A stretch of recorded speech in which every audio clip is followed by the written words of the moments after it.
Does the work unmasking darkness, revealing lights? Political cow, not thinking right, unveiling truth, banishing night of every post. She does the work, unmasking darkness, revealing lights. Political cow, not thinking right, unveiling truth.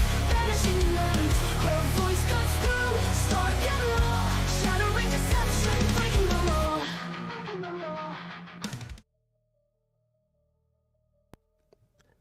Good late evening, everybody. I hope everyone's doing well. I just couldn't wait. I know it's super late, but it is political ASMR, so I guess that makes sense. But I couldn't wait. This is just crazy stuff now happening. Reports coming out. And this is by pretty mainstream news outlets. I mean, this is not a joke, right? The Wall Street Journal, not the Washington Journal, the Wall Street Journal is reporting that everyone in the White House knew Biden was impaired and that they took measured steps to conceal that from the public. And then they go into exhaustive detail around it. Now, if you guys are, skeptical of Wall Street Journal, I mean, it's a business news publication. They need to be accurate about what goes out to investors. Nobody's going to read the thing if they're giving bad information. So I'm going to keep that in mind. And also note that this was not a opinion piece. This was real journalism. So I'm just going to bring up real quick. I know we got the screen up here with the show notes. And again, I appreciate you guys joining. If you want to take a look at any of the links that I've got here, including to that Wall Street Journal article, go to politicalcow.com. I published the stream notes right there. You could click through everything. It's kind of light on the notes today because I just wanted to share this topic. It's breaking, and I know tomorrow they're going to distract with the continuing resolution and a lot of other stuff. This might get missed. So if you want to take a look and kind of validate this, so I mean, I use Ground News. I have a pinned chat on there with a discount for my community here to subscribe to the service. But look at Ground News' assessment of Wall Street Journal. Now, they do this for, thousands of publications out there, right? And they look at, the last 3 months of news stories and, continuously give it a rolling rating in terms of factuality, in terms of, the lean. So here is the overall Wall Street Journal's assessment here, right? Comparing ratings from multiple, agencies that give weightings on factuality, weightings on the bias rating for a given publication. Wall Street Journal is coming in as center on most of them. One of them says it leans right. That kind of makes sense, just given the nature of the business news that's going on there. And guys, if you're on the live, please give me a like. Subscribe would be awesome, but I'd appreciate a like at least. Leaning right, mostly centered. That's a pretty big deal, right? They're not trying to push propaganda. That's not their goal in life, right? They want to give accurate business news. That's what this publication is all about, right? The Wall Street Journal. And then you can kind of go from there and see what their headlines are. Blind spots associated with some of the stories that they're talking about. A lot of really good information. The ownership structure, Dow Jones Company, of course, it's part of a media conglomerate. Anyway, I bring that up just to illustrate the value of Ground News and also just to reinforce the Wall Street Journal is not, into conspiracies. They're into facts, and they have nothing to gain by putting misrepresentations out there, right? So, crazy report out there from the Wall Street Journal. It's titled, "How the White House Functioned with a diminished Biden in charge. And you could see the lead in here. Aides kept meetings short and controlled. Controlled access. Top advisors acted as go-betweens between public interactions, and public interactions became more scripted. The administration denied. Biden has declined. So, I mean, this was orchestrated among many people. It's a little alarming how well this was orchestrated, and it makes you start wondering who was actually in charge. I know people were saying that quite a bit, but when you read the exhaustive links, and this is a pretty long article. Let me pull that up. Hang on one sec. I'll pull the article up itself. Boom. Okay. So this is the actual article on Wall Street Journal. It's a pretty lengthy article. Go check it out. Read through it. It's well worth it. I'm just going to go through, a quick summary of things here on the live stream, just for the sake of, being able to get people some of the talking points out of it. But it's a pretty lengthy read, exhaustive detail. The only other publication or news outlet that I've seen pick this one up was Fox News, and I'll show you a clip of that here in a little bit. But it's been pretty quiet, and I feel like that's intentional,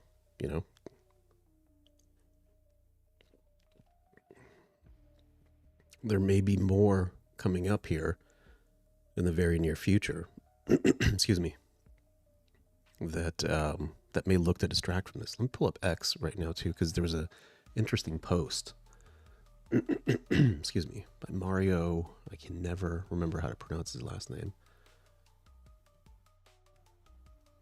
Mario.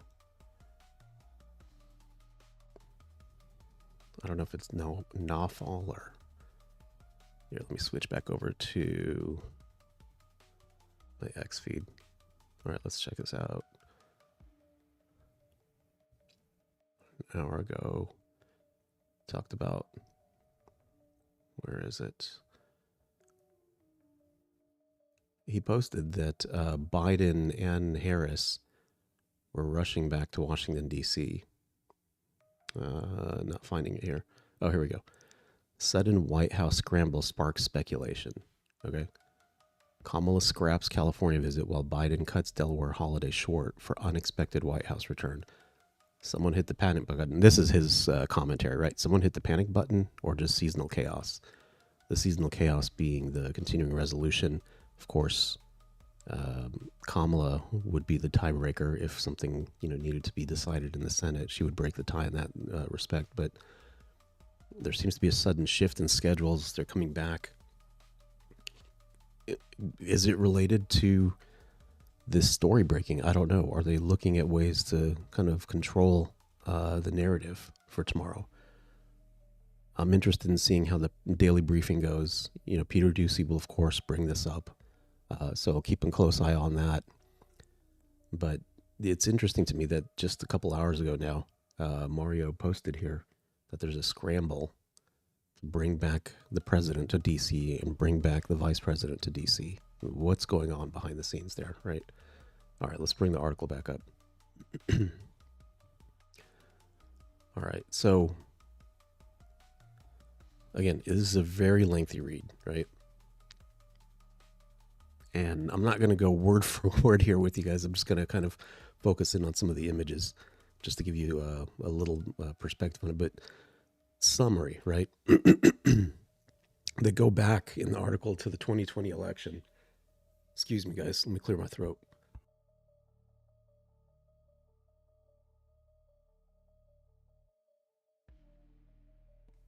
All right, apologize for that.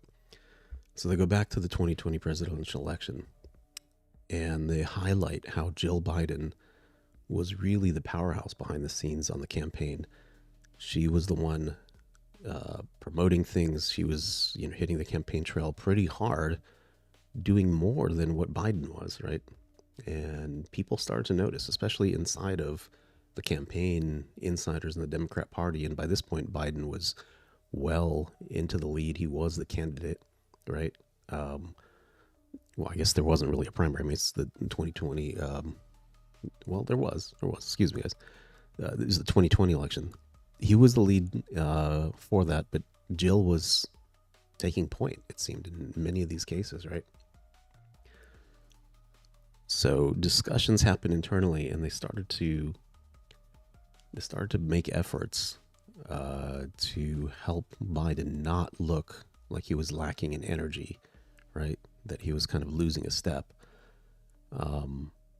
Jill Biden's press secretary actually highlighted, the schedule, right, that was set out, and worked with Jill Biden on that, highlighted the schedule, and they actually actively worked to slow down the pace, right? And that started to become noticeable, right? They started saying he's running a basement election. And at that time, they were able to leverage COVID as some reasoning behind, hey, we can't get out there, don't create crowds. This is going to move forward at a much slower pace, right? And so they got into a mode of having to manage Biden's limitations at that point, right? They really had to adapt around it. His meetings were kept short intentionally, right? And they were focused on a given topic. You don't want to wander into discussions or other items and distract from a decision that needs to be made, or making sure that he absorbs the material that's being presented to him. And the people who had direct access to him on a regular basis were really tightly controlled. So all that stuff started clamping down at that point. And as he got elected, too, his senior advisors, national security advisor, senior counsel, they started to become intermediaries. And again, this is reporting by the Wall Street Journal, right? This is not an opinion piece. This has a number of sources that they've cited behind it. I don't know why it's not getting more media coverage. It was only a short clip on Fox that talked through it. But these two folks, National Security Advisor, White House counsel, started to act as intermediaries in between other folks and Biden, right? And they started to keep negative news stories from getting into his briefings, right? And they said they did this to keep his spirits up. And that was pretty crucial for them, they thought, for some of these key moments and key events that happened. So, for instance, didn't it seem like Biden was a little out of touch with the Afghanistan withdrawal? Claiming victory in not kind of comprehending the gravity with which everything was unfolding, not kind of connecting with the questions that were being asked from him. It's because he didn't have all the information. It's not necessarily because he was aloof. He literally did not have all the information. And again, this is based on the reporting from the Wall Street Journal article that's out here. Yeah, Stu the Jew. Yeah, political ASMR here. It's late, man. That's what we got to do in the evenings. You know what I'm saying? That's the kind of ASMR we're into here. Excuse me, guys. So that was a pretty big, deal, right? Many people struggled to really get in front of the president at that point within the party. And the Afghanistan withdrawal is just one example of where they kept some of these negative stories away from him so that he wouldn't kind of lose his spirits and he would stay upbeat. You often hear them talking about the historic presidency. Karine Jean-Pierre, as his press secretary, often talks about his presidencies being a historic one and making such a massive change and doing many, many firsts, which there were. But did they really elevate everyone in the country? Did they really help improve everyone's livelihood? I mean, that's another story. But they controlled that narrative that went outward, and then they controlled what went into Biden as well. He did not have full information. And it's because they didn't want him to get deterred, for him to kind of, go into a further spiral downwards, right? So again, public media interactions, they started to become more and more scripted to avoid any gaffes. And you've often heard him say, I'm going to get in trouble, right, when he's up there. And he has a card in his hand, remember, famously, that they zoomed in on, and it had these specific questions, the name of the person who he was going to ask the questions of, right? He had another script that was captured, a close-up of, that told him, you walk into the room, stand in this position, shake hands, say a few remarks, right? It walked him through it play by play. That's what we're talking about, scripted. We captured some of the scripts. There's footage of it. There's images of it, but it was quickly brushed aside, right? This is normal. This is how things are always done. I don't remember Bill Clinton ever getting a script like that, right? I mean, by the time you run for the presidency, you're pretty well refined as a politician and as a public figure to be able to do those types of things smoothly, right? So, I mean, they controlled everything pretty tightly because in their minds, and of course this is true, they needed to keep some sense of a positive image, excuse me, to make sure that his public appearances went smoothly, right? And they had to repeat instructions to him quite a bit.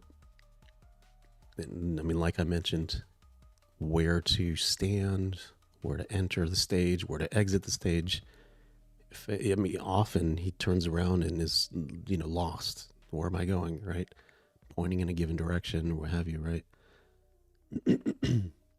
And they did all this to prevent any missteps. But by the time the re-election campaign went down, and for those folks that are just joining now, this is a recap of a Wall Street Journal article that was published today that cites many, many sources. And again, Wall Street Journal, not some tabloid. Wall Street Journal reporting here, not an opinion piece, about how the entire White House staff, everybody knew that Joe Biden was diminished, yet they concocted this massive scheme to basically execute a weekend at Bernie's type scenario, right? Where they just kind of dragged him along, controlled the message, limited access to him. And then, of course, by the time the re-election came around, he had pretty big challenges in front of him, right? The debate in June absolutely brought things to a standstill, right? Everyone saw his mental acuity was just not there. Absolutely just gone. And this is somebody that had traditionally been a very sharp politician, right? It was like he was born for it. I mean, agree with his positions or not, just from an execution standpoint, he is a politician's politician, right? But that performance in June, folks realized they couldn't keep up the facade at that point, and that's what led to Vice President Harris replacing him on the ticket. Of course, you know how that turned out, right? Trump decisively, beat her, and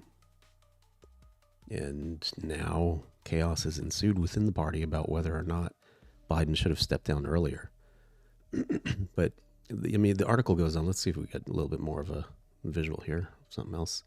Yeah, so here's the debates, of course, famously, right? The CNN debates that there's so many one-liners and moments that'll just be, live forever when they look back on this historically. Trump looking over at him, puzzled, and saying, I don't think he knows what he said. I have no idea what he just said there. Those moments are going to live forever. And with all of this information now being revealed, everything is starting to come together. So, of course, now they're arguing with one another. Well, he should have stepped down earlier. Why did you guys, kind of keep this thing afloat as long as you did? But, all of his aides, they've become a pretty tight-knit group. They played the role of fundamentally supporting him, right? They were always close by, assisting him, helping him with public appearances. And it was pretty clear to everyone that, it was an unprecedented level of support that was provided to him. They didn't really allow him to be too far away, right? If they needed to rein him in, if they needed to kind of close out a discussion, an interview, they were there to step in right away and kind of usher him away. Here, let's see if we got a different. And here's an image, of course, of the Afghan withdrawal that they did not let him in on how bad things actually unfolded, right? And you think about that, and it's like anybody with common sense probably wouldn't have done it that way. It was these advisors that were I guess they were not fit to make those types of decisions that probably had a significant hand in influencing this, right? So, I mean, he continuously struggled with his memory. Again, he had to have tasks, instructions repeated to him continuously. They even brought in some Hollywood coaches to help improve his speech for, the stump speeches, rallies, even with the debates. And they continuously adjusted his schedule to help accommodate, his energy levels. There was at one point, remember, Karine famously said that his best hours were from like 9 a.m. to 3 p.m. or something absurd like that, right? I mean, you see the images of like Barack Obama when he first was elected, and by the time he left office, looked like he aged 50 years, right? Because the job weighs on you. If you do it right, or you do it to your full capacity, it takes a toll, and that's a sacrifice that they give, and you could see it. It happens with every president. And they recognized, so I mean, the 9 a.m. to 3 p.m. or 4 p.m., whatever it was, that's why that statement is so absurd. Like, who in their right mind as a president would only be available during those hours, right? When you have to work with the entire world in different time zones, continuous sets of emergencies that are coming up. You're on the clock. Your clock doesn't stop, right? It's continuously ticking for 4 years at a time. So they made these adjustments to his schedule, and meetings started to, begin later and later in the day. And, if he was having an off day, the team actually scrapped the rest of the day. Everything had to be rescheduled at that point. I mean, think about the effort required there. Think about the delays in decision making. This is not how business is conducted. And you think about the chaos and the difficulties that were at hand throughout his presidency that were ignored or masked. It all, it all could have been prevented. And you think about how he's made statements with such certainty. Remember, he famously, when inflation was starting to uptick, he was caught on tape quietly murmuring to himself, "Oh, inflation's a good thing. We need more inflation." And it's like, where does he get this stuff from, right? Are people like whispering this in his ear and he's just kind of reciting it? His interactions with other cabinet members, they cited that as being very limited. I can't believe this, right? His defense secretary, he barely interacted with, right? So when he went missing for 3 weeks and it wasn't noticed, it's because they didn't have any standing engagements. They did not speak on a regular basis, right? And so the direct interactions from the defense secretary, even Janet Yellen here that we got on the screen, who plays an essential role, right, as Treasury Secretary for Biden, they just, it all disappeared over time. They were left to make their own decisions. There was no unifying force to kind of organize and structure how government would execute. And so, as they continued on in this latest campaign,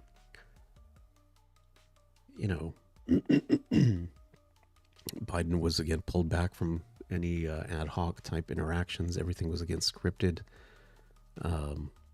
When donors, with their special engagements, donors were given access to him, they were actually given a list of pre-approved questions they can ask, right? And the staff would again step in if there was any signs of visible decline to kind of cut things short, move things along. They just wanted to maintain that positive image. I mean, in their minds, the positive image, when it was pretty clear to everybody that he could not reasonably do this job. He was very much in decline at that point. For his own sake, he needed to slow down, right? So, Biden's pollsters that were part of his election campaign, they barely had any access to him. And he literally was not getting an accurate picture of where he stood in the race. So when he went off to Camp David after the debates and, spoke with Hunter and his family and came back out and said, no, I'm going to continue, which was the wrong answer by everyone else's, perceptions in the party. When he came back and said that, I'm going to continue in the race, I'm in it to win it, it's because he had no idea what was really going on behind the scenes or with the polling in the election. He was well behind Trump at that point. So there was an absolute disconnect there. And, he publicly himself, we can go back and look, but he publicly himself was calling things a toss-up when there was a massive divide, over double digits of a difference between him and Trump across all swing states everywhere, right? I mean, the entire country was about to turn red because of the decline and because of his performance during the debates. So when other Democratic strategists, everyone else, insisted on getting access to Biden, they were really freaked out by his understanding of what was going on, where he stood in the election cycle. And Chuck Schumer had to be the one to lead the intervention. I mean, as they're reporting in the Wall Street Journal, if I'm recollecting correctly. So it goes into much more exhaustive detail. I mean, that's just my quick set of notes and summarizations of it, but it walks you through an absolute ridiculous set of events that unfolded, of how so many people were involved in masking this. And if you think about the vice president here now, she had to be absolutely complicit in all of this. None of this would have been able to go through otherwise. So that being said,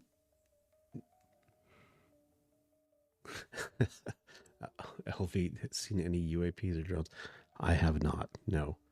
Although I did like that meme that Trump published. That was pretty funny. He's got Alzheimer's. I think he clearly does. In fact, on one of my past lives, I had a guest that was, I don't remember his title, but he was a nurse that actually took care of the elderly who do have Alzheimer's, and he walked through a set of symptoms, right?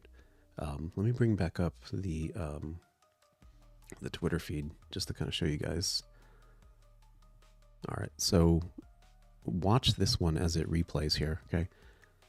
The gait in his walk, right? How it's kind of stiff and not natural in appearance, right? Okay, it's going to cycle through it here for a little bit, but how he walks, actually, I should probably be able to click on it. Here we go. So just like watch his legs here, how stiff he is, kind of just walking through.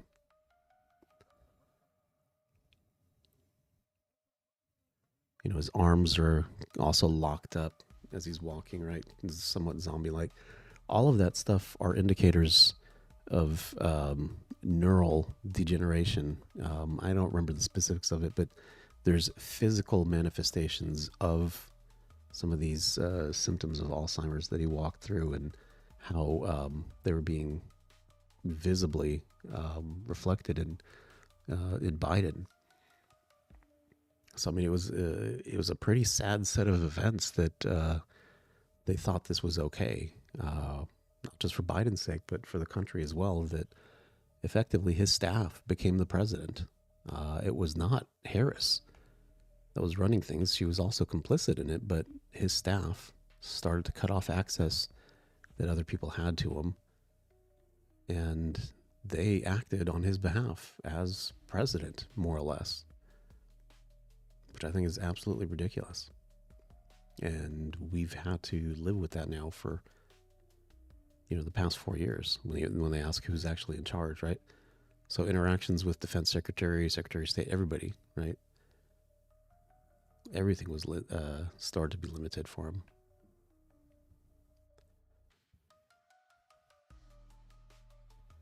See the expression that he's got on his face here, right?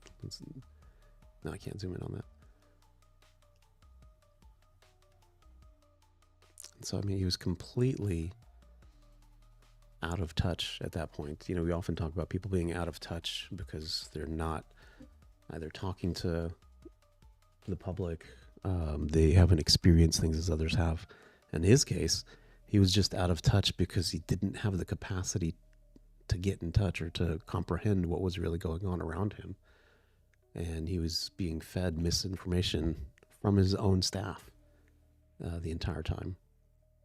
So let me bring up the clip from Fox News. So again, Fox News was the only one, and for the folks that may have just joined, we're just walking through a Wall Street Journal article that was published. And again, this is not a tabloid publication, it's the Wall Street Journal, of details that were cited from, number of sources, details of how Biden's staff actively supported him, kind of removed him from, different media engagements, reduced the intensity of his schedule, did everything they possibly could to accommodate his diminished mental capacities.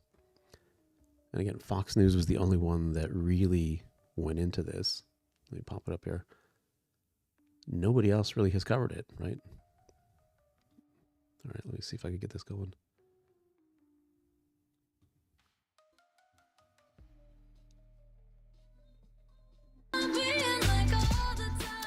Who is running our country? That's the question everyone is asking after a bombshell report from the Wall Street Journal blew the lid off Joe Biden's declining mental state and how the White House has been covering it up right from the very start. According to the Journal, signs that the commander-in-chief was diminished stretched all the way back to, quote, the first few months of his presidency, with aides adjusting his schedule, noticing Joe becoming tired if they went long, and he started making mistakes. So they kept meetings short and started controlling who he spoke with. And like a good little lapdog, the media aided and abetted the cover-up. Remember this lunacy? F you if you can't handle the truth. This version of Biden, intellectually, analytically, is the best Biden ever. Not a close second. I'm not even going to ask a question on that. It's so absurd. Jesse, they say that the 50 sources say they noticed in the first. And keep in mind, they, all are typically conservatives on the panel, with the exception of one individual. And as they go around to her, she's got nothing. I mean, at this point, there's no carving it up. All you can do is acknowledge it and try to move on from here. Try to save some face for yourself. Try to, get the party on a better path, honestly. First few months that he couldn't handle things. But do you remember they're using COVID as an excuse for him not to campaign, not to get out there and to have the basement campaign where, remember, cars, they would beep if they supported Joe Biden? There were 8 of them. Yeah, so they kept the COVID structure throughout the rest of the presidency. And he was treated like an aging dictator, an aging king. The same things they said about Trump were true of him. He was isolated. He was out of touch. He was mentally unfit. People were keeping things from him. Mm-hmm. They wouldn't give him bad polling. They wouldn't give him bad headlines. He was AWOL during the lead up to Afghanistan. People were trying to get him on the phone at key moments. Yeah. There's no way to get a hold of the guy. So that's a pretty critical talking point there that was described in the article, right? So not available for decision-making, not available to consult, inform. You go down the list of things. The person that's supposed to be accountable for everything that's going on, who's supposed to be orchestrating all these different activities happening, is not being talked to. So people are making decisions in isolation, and that may be the core reason why the withdrawal unfolded so poorly. And he delegated his presidential powers to his staff, Judge. So when people ask... And another critical statement it was an effective delegation to his staff. Probably not something that was signed off on or anything official. This was an informal delegation to his staff, and we're talking about aides, not cabinet members necessarily, but just White House staff aides that were around him, helping him, who were supposed to assist him in doing his work, not do his work on his behalf. Well, who's really the president? It was his staff. His staff were executing the duties of the president. And I think it was April 2021, right out of the gate, they were canceling meetings because he was having a bad day. So all this conspiracy theory about, Joe Biden shot, he's a puppet, it was true. I mean, at this point, we're going to find out he stole the election from Trump. At this point, the way things are going. Jesse? I'm just saying, the way things are going, I wouldn't be surprised if we found that. The amazing part of it, Charlie, is that Jill Biden was in charge of the one cabinet meeting they had in 11 months. Jill Biden was the one who campaigned in 2020. She out-campaigned her husband, Joe.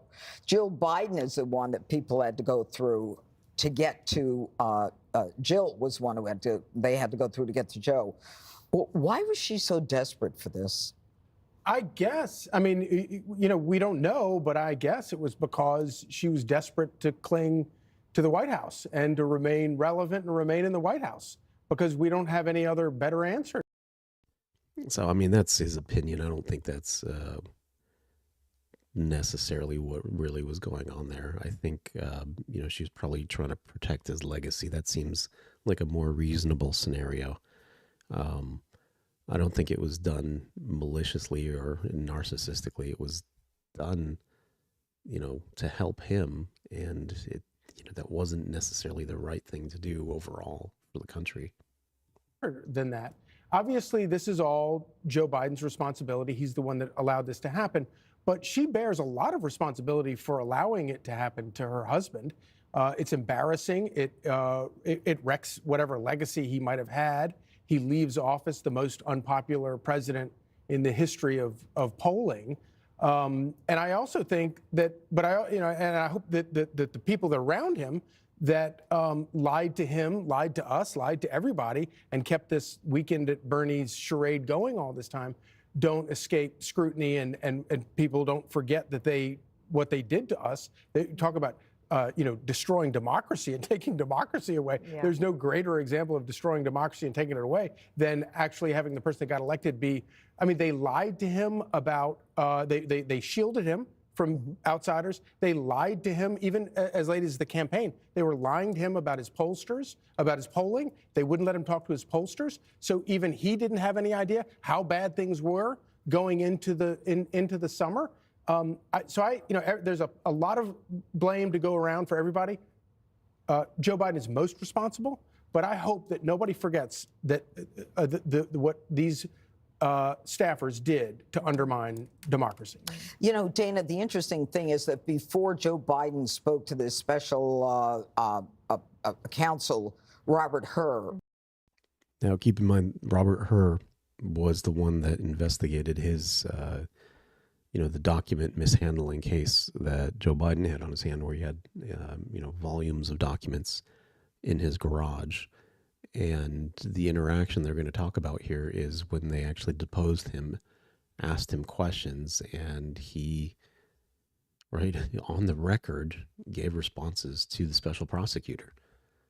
So let's play it as a good reminder here. For 1 week, he would spend 3 hours every day prepping. And the only thing that we got out of it was her said, this is a friendly guy, an elderly man with no memory. Mm-hmm. And this was the point where Putin goes into. And just real quick, folks, help me out a little bit. Throw some likes in there. I'd really appreciate it. Ukraine, where Hamas attacks, where Joe was actually funding Iran, which is then funding Hamas. And it's one of the darkest periods in American history.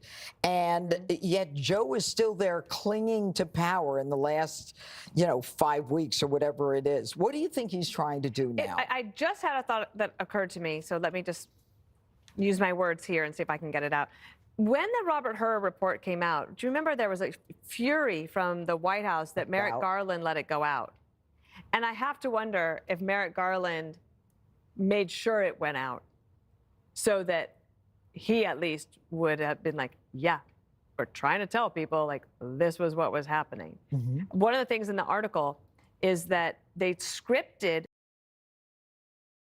I actually wouldn't be surprised if that was the case. He does strike me as somebody that would not be okay with the incompetence unfolding in front of him.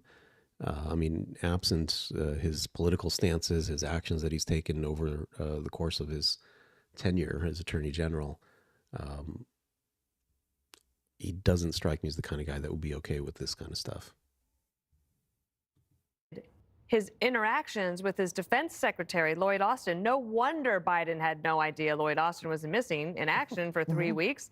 They never spoke anyway, and if they did, there was a script. It's not a call center. He didn't have a way to communicate directly with his Treasury Secretary. No wonder they never talked about inflation as a problem for Americans. You had the Chief of Staff saying it was a high-class problem. Then you think of those historians who would visit the White House, including writing speeches for Joe Biden, and telling him, you could be bigger than FDR. They weren't trying to have historical analysis. They were trying to make history with somebody who couldn't make it. So again, what they're describing there is how they were trying to keep his spirits up, talk about how historic his presidency was. That's what Karine did very often in the daily press briefings. Talking about all of the firsts, different kinds of events that were unfolding. It's really sad when you think about it. They made this stuff up. I mean, yeah, the firsts were actually happening there, but they made the rest of this stuff up. And again, this is stuff that came from the Wall Street Journal, is what they're talking about. This isn't something that the group is just theoretically discussing or coming up with as a theory on their own. They're talking about facts that were reported in the Wall Street Journal directly. His own decisions. Think of these people also. Annie Linsky of the Wall Street Journal wrote a piece 2 weeks before the debate between Biden and Trump, where the charade is exposed. And the White House came down on her like a ton of bricks. And she had said, like, I wrote this not because I wanted to hurt Joe Biden. It was like more in sadness than in anything. I'm having to write this. I have 40 sources, and I'll never forget that. The spokespeople from the... So that was pretty interesting. I did not know this until she said that. Somebody had already broke this story. It was during the campaign. She had 40 sources, right? How many stories now have more than like one source, right? They run with something salacious as long as there's one person that's willing to put their name on it, even if it's off the record, right? They'll go with it. But she had 40 sources that described this exact scenario during the campaign, and they absolutely obliterated her credibility. The machine kind of took her in and destroyed, that story, kind of squashed it at that point. And now we have this situation ahead of us where Biden was clearly not competent, and the reports now are coming out that vindicate her. But is it too little too late? I don't know. Well, it is actually too little too late. The White House just trying to destroy her reputation and her life. What sweet justice for Annie Linsky and her co-writers there. The last thing I would say is Kamala Harris is absolutely complicit in the cover-up. Exactly. And that's where I was going to Jessica. What happened in this White House was something that I don't think America... Talking to the liberal on the panel, you saw the deer in headlights look she has, like, what am I going to say to this, right? There's nothing. I mean, at this point, if you're in a debate or whatever, it's just acknowledge, live to fight another day. America has seen ever. We all knew what was going on. We sat at this table and actually thought about what was clearly the cognitive decline of a bobbling, dithering man. And then we were like, you know, and Kamala's great and he's really great. I mean, is there anything about that you think, you know, you would change in terms of the Democrat Party? Should they have done something? Should they do something now? Well, I don't think there's anything to do right this second. I think strategy will obviously be different going into future elections. I think people are going to be much more skeptical of what they're being told by people that are close to candidates. I mean, this is someone who throughout his career has had a very tight inner circle, but the extremeness of that seems unprecedented from looking at this. And this article is going to be tough for people to ignore because it's so well sourced and reported. You know, it's not someone saying like, oh, you know, I saw Joe Biden walked in the wrong direction or something, right? Like this is a lot of people and they have a lot. So she's taking the approach I suggested. Glad you took my advice here, but acknowledge it. And she's clearly recognizing the article as being very well sourced, having many different sources that are corroborating what was going on. I'm really surprised this is not being broadcasted more widely. It was just this snippet, and we'll continue it in a second, but just this snippet on the 5 that happened, you know, earlier in the late afternoon, actually, along with the article that broke. What time did they publish this? Let me go look at the top again. Hang on, guys. What time was this published? I usually have the time on here too. Yeah, 5 a.m. Eastern. So this was published on Thursday at 5 a.m., the article from the Wall Street Journal. A lot of people on the record, you know, going in both directions of it, and Democrats saying things like, I think it was Senator Heinrich, that he spent more time with President Obama than he did with President Biden, and he was much less senior then, right? He just came in, and Obama was giving him much more time. So there was obviously. Hey, guess who? I see you saying Reagan's decline was worse. You know, honestly, I don't think it matters. This still was not okay. I was too young at that point in time. I don't remember that period very well to be able to cite that off the top of my head. But this type of action, regardless of who it is just not okay.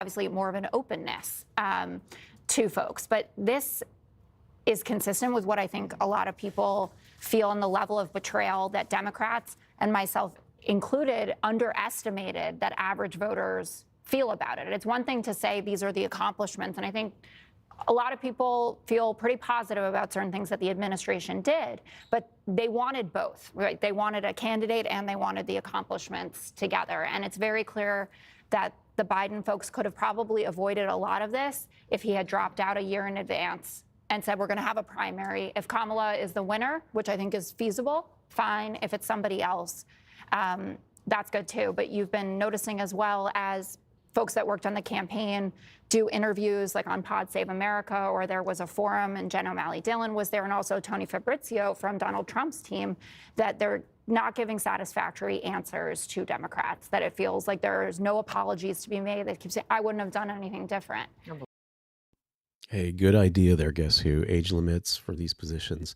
You know, a lot of corporations, Fortune 500 companies, have age limits for their senior executives, right? There's occasions where they'll make an extension for, you know, one reason or another, but they make an exception and it's approved by the board and it's, you know, informed to key shareholders, right? And they take a vote on those things too sometimes, right? With the board.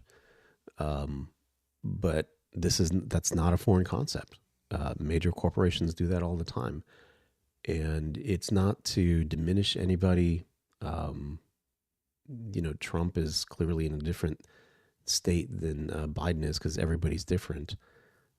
It's just an acknowledgement that, you know, at some point we all have to recognize that we start to slow down a little bit, and it may not be the right thing for the individual or for the organization as a whole. Yeah, Trump is old. He's absolutely old.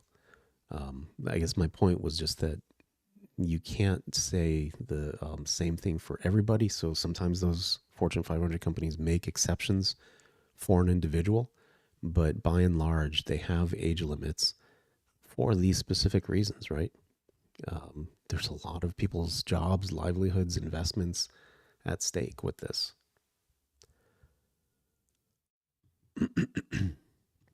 So,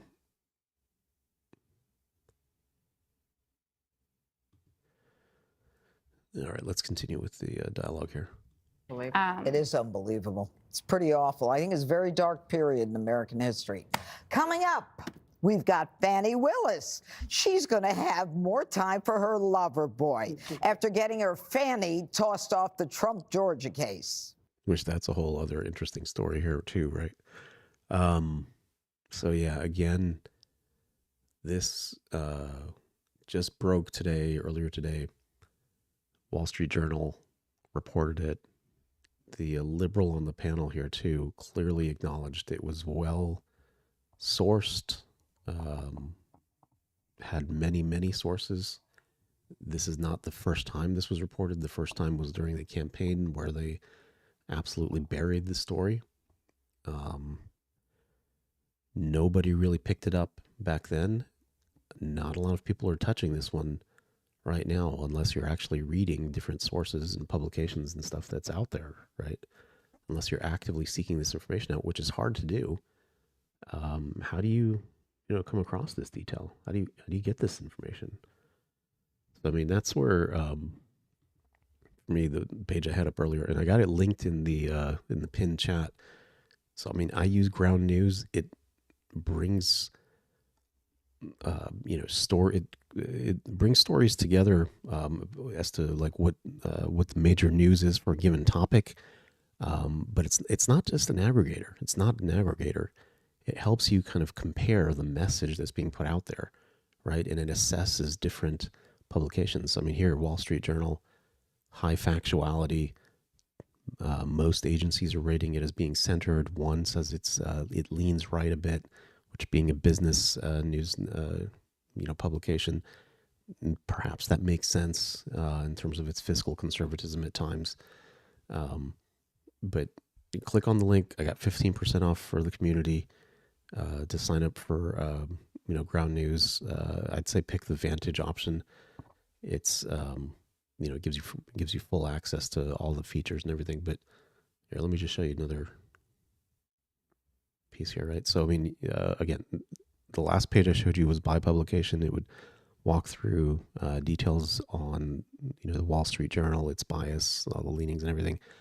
You can kind of look at by topic. So this is Joe Biden, right? It said about 15,000 stories have been analyzed by their AI over the past 3 months, right?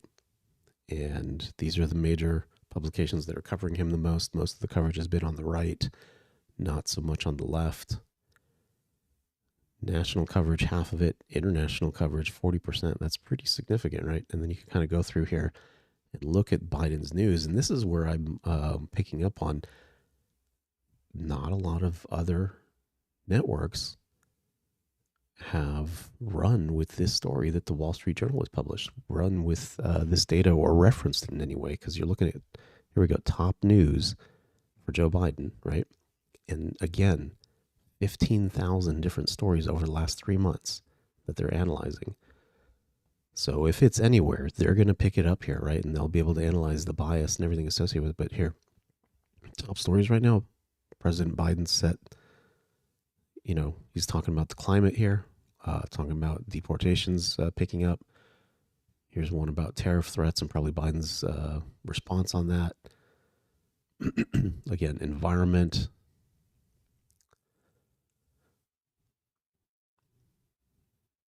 U.S. senators urge Biden to grant ByteDance a 90-day reprieve from the law requiring a sale. Really, guys, come on. Let's just figure that one out, right? Biden to meet with Pope Francis. Wonder Woman stars White House Christmas photo sparks Biden controversy. Oh, really? Okay, now I'm interested.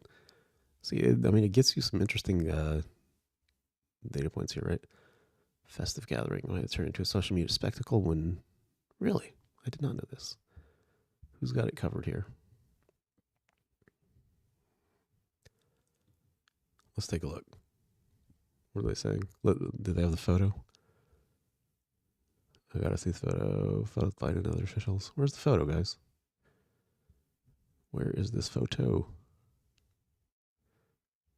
Hey, is there a link?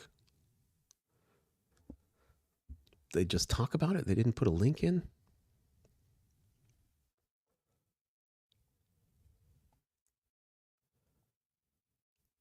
According to the Daily Mail. Okay, Daily Mail published it. Come on, come on. Here we go. Oh, okay. Okay, sorry guys. So that is kind of funny. So here's Biden. Here's Wonder Woman. Why is Jill standing off to the side by herself? I think that's what's got people going here, right? That's pretty amusing. Okay, so anyway, ground news, folks. You get good stuff constantly, right? Well, let me close this one out too. But I guess my point was all the top news stories, nobody is covering this. No one's picking this up. Aside from that clip I just walked you guys through on Fox News, and they just kind of verbally covered it. Will it be brought up tomorrow? Again, we had Mario in the fall. I'm sorry if I'm not saying that right. He just published the tweet. It's 3 hours ago now, but sudden White House scramble sparks speculation. Kamala scraps California visit. Biden cuts Delaware holiday short for an unexpected White House return. Is something in the works?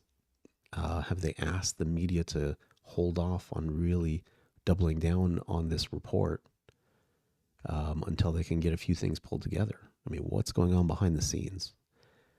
Honestly, the simplest answer is that they're going back for the continuing resolution and the government shutdown that's impending. That's probably the most likely scenario. Are you going to visit Pope Francis next month? Let's pause that right there. But I guess that's where his speculation is kind of leading towards. He falls short of tying it to this Wall Street Journal article, but in any case, let's just take a quick look. U.S. politics. One of the things I follow. What are the... I wonder if I should... You guys think I should suggest myself as a source here? Thinks they'd pick me up? If I say, hey, you should pick up the Senor Moo over here as a source. Hey, Yoda, what's going on? Yoda, we just walked through a Wall Street Journal article that was published. Here, let me head back over to it here. I mean, here's the title: How the White House Functioned with a Diminished Biden in Charge. I have the link in my stream notes. You can pick it up on politicalcow.com, but it exhaustively walks through how his aides started to realize that he was clearly, impaired, diminished in his mental acuity, and they started to pull back on his schedule. They started to reduce the number of, hours in the day that he was working. A lot was done to kind of bring this, cover this up along the way. Guess who says they did the same with Mitch? They hid that story as well. Yeah, I that's absolutely right. I don't understand how Mitch is still in play, because he had an even worse public showing than Biden did. He just absolutely froze on stage and was clearly having some kind of an episode. I don't even want to speculate what, because I'm not an expert, but there's clearly not something right, and they had to usher him off the stage or away from the podium and get somebody to take a look at him. Why that's not being addressed, I don't know. I mean, the age limits, some physical, mental fitness test, something needs to be brought into the mix. Because, I mean, these examples are getting a little absurd, right? So it seems like a lot too high figure. People are leaving Drone issues. Oh, really? A lot of people are leaving, like New Jersey and stuff, because of the drones. The problem is most of Washington is an old person club on both sides. It's a country club. Yeah, that's absolutely right. I think it's incumbent on the public to vote new people in. I was actually hoping that AOC would take the lead on one of these committees, at least, from the Democrat side of things. I know they wouldn't be like the chair, but from the Democrat side, be the lead person on one of the committees. I don't know. That would have been a shift, a clear sign that they're moving towards new ideas and away from, this legacy structure that's existed for so long. I mean, this is what brought Trump to power, is the legacy Republican Party that everybody, honestly became disgusted with after the financial crisis and the lack of attention to individuals, right? That allowed for 2 consecutive Democrat terms. And of course, Barack Obama was a pretty big candidate. I mean, it's difficult to, win against him and the momentum he had going into it, but they really fell short in a lot of other capacities. Voting on net neutrality, even though she was sent an email the same year. Yeah, I mean, don't even know what net neutrality is in that case, right? Yeah, some really ridiculous stuff going on behind the scenes. Really ridiculous stuff. All right, let me get back to something over here. So, all right.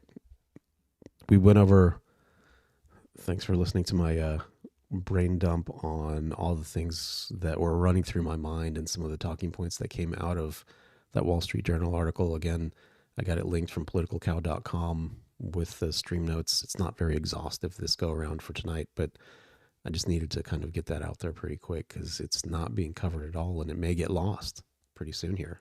I don't know. So moving on from that, one other interesting thing I had already kind of set aside and bookmarked here. I did not know who this was.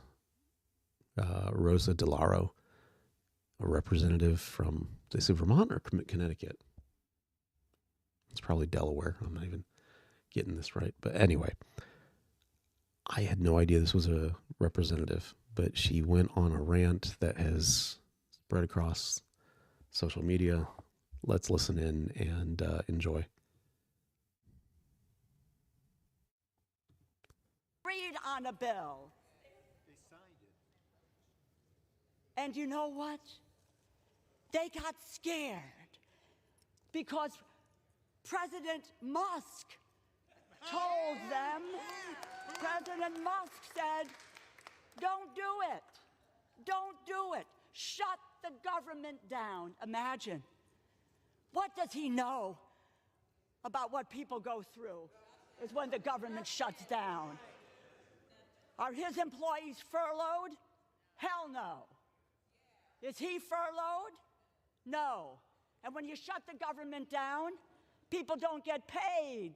And maybe if none of us got paid if the government shut down, some people on the other side of the aisle would feel differently about where we're going. Ranking member of the Appropriations Committee. House Appropriations Committee ranking member. Wow. I mean, my Lord. I've never seen such a thing. Yeah, exactly, Yoda. Purple hairs. I was about to say, why do they always look like, wait a minute, she's in the House? You got to be kidding me. Who voted for this, right? Like, I don't know. Yeah, term limits need to go into law, absolutely. I mean, the hair aside, the appearance aside, the age is definitely a factor here. I mean, she's talking about Elon being out of touch. I seriously doubt that these folks that have been in office for 30, 40 years have any genuine connection point to what's happening day to day in the lives of people at all. They have no idea what's going on in the real world. They're in no position to comment on it, to make decisions on it. I mean, you need people that are living in today. Hogwarts. Yeah. Sorry, I'm getting over a cold. It's giving me a cough. Excuse me, guys. Jeez Louise. I have not seen her work, but I am going to look it up. I will make a point of that, and we'll come back. So, Catch, I'll definitely look it up. And Shep, that's how I feel right now. But she didn't do anything wrong. She just showed up. That's what she did wrong. Here. Anyway, Shep, what else did you say? Imagine a billionaire understanding how the government affects the general public. Yeah, I know. It's to me. I don't know if you're saying it facetiously, but I feel like it. He might be in a better position to understand that. Anyway, she's now. All right, let me let her complete her thought here. In this effort. And again, I came out with the Wall Street Journal report here pretty quick, so I didn't get a chance to do any in-depth research on her. We had an agreement, but you know, this is not different from what we've experienced over the last year and a half or so. Think about it. Biden, McCarthy, deal, come together. Next day, walk away. Johnson, Schumer, deal. Next day, walk away. And now this deal, walk away from it. Who do we trust in this body? And above all, can the American people trust us? Trust us with their lives. When we had a moment, when we came to agreement as Democrats and Republicans, and then we were able to say, let's move forward. This country, you know, one of my colleagues, I think it was Congressman Neal, who said this. Yeah, I don't know. I've never seen her before. She's a ranking member of one of these committees. How do you become a ranking member of any of these committees? Is it just the time you put in? Is that what it takes? Wait, which committee was it again? I've just forgotten. Doggone it. My memory's failing me now. Appropriations Committee. Was that not the committee that AOC was trying to kind of take point on, at least for the Democrat side of things? Catch, most people never watch C-SPAN when these hearings take place. All people ever do is pay attention to Fox News sound bites or take it from watching and listening yourself. Yeah, so hey guys, I suggest taking advice from Catch here. Go watch some of these things. Listen to the full clip. Listen to the entire message. Make an assessment for yourself. I mean, that's how it needs to be, right? And I am hopeful that once we do that, we'll decide to allow these folks to, you know, take their pension and take their retirement. I'm talking about the folks that have been here for 40, 50 years, and let's bring in some new ideas. I don't care where it's coming from. Now you want what Catches smoking? Oh, come on, Shane. Let's be nice. Oh no, what happened to my my mouse? Okay, it's back. Yeah. Hey guys, if you're on the live right now, I really appreciate it if you guys give me some likes. I want to try and get a little bit more circulation in the algorithm. Thank you in advance. We only have 9, and there's about 90-ish people on the live right now. I think we could do a little better than 10% there. I'm going to have to look into her a little bit more, see what positions she's taken, see things that she's sponsored, understand the community a little bit more that she represents. There's a lot of questions that come to my mind about her. All right, Shane, do you care? I don't have anything on the drones. I literally, look, check this out. These are my show notes for tonight, right? Wall Street Journal, and then this lady. That's all I got. This Wall Street Journal one was such a big thing. I just had to kind of get it out there. So no. She's got... Yeah. Let's zoom in on this. Oops, I don't want to see replies. Oh, wow, look at that. You're not kidding. You're not kidding. Let me play it again just to get a view into it. Musk told them. Look at the chain Musk too. said, You're not kidding. Don't do it. You Don't are not do it. kidding, Yoda. Shut the government down imagine.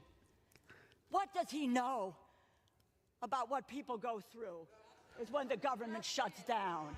You know, I tell you what, she's like very sharp. She probably could continue doing her role. I don't know, but not everyone. That's why we need to have some of those rules and then make exceptions. I don't know.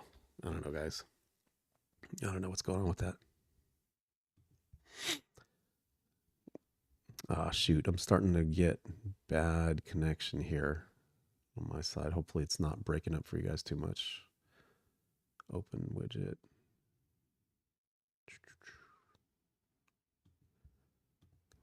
Hang on. I got to look at my stream data. Something's not looking right.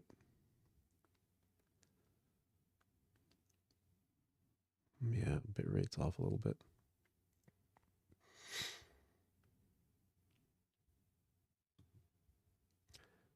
All right, I'm going to have to close out something here. Too many things going on at once.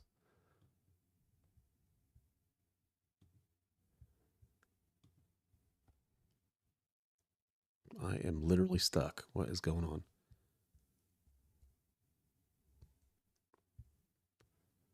Yeah, I'm literally stuck now. I have no idea what's going on. I don't even know if I'm like still alive. All right, did that close out? I need that to close out there. Come on, guys. Help me out here.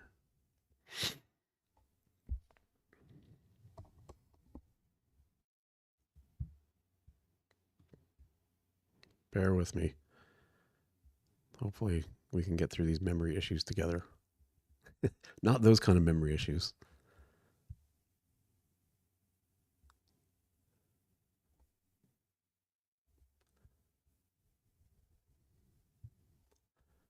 Wow, everything just blanked out on me. I don't know what you guys are seeing or not, but will it recover? I have no idea. Oh, it just came back. Jeez, I don't know what the heck's going on. I got like a bug here. So, okay, there we go. I see the chat. I don't know, guys. Weird stuff pops up when you start streaming sometimes. Biden was not diminished, says Pocket Marmu 04. Musk saw this and hacked me. Yeah, I wouldn't be surprised. Although I'm using a Mac, those aren't hackable, right? Those are pretty safe. I shouldn't say such things. Why is he in charge all of a sudden? Yeah, he just posted a tweet. So here's the thing that also is interesting about that, right? A lot of these members of Congress really don't stand on principle, and they don't act on principle. They act on politics, and so when they get called out for it, they get scared, and they're trying to preserve their votes, and they're trying to, preserve the next election cycle that's coming up for them, and they respond to that, right? So he said that he would primary people, he would help fund that. That moves people to action or to inaction in this case, right? Uh-oh. Something's up. Something's up with the connection. Hang on one sec. I'll be right back, guys. Let me try and see if I can figure this out.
right, am I live?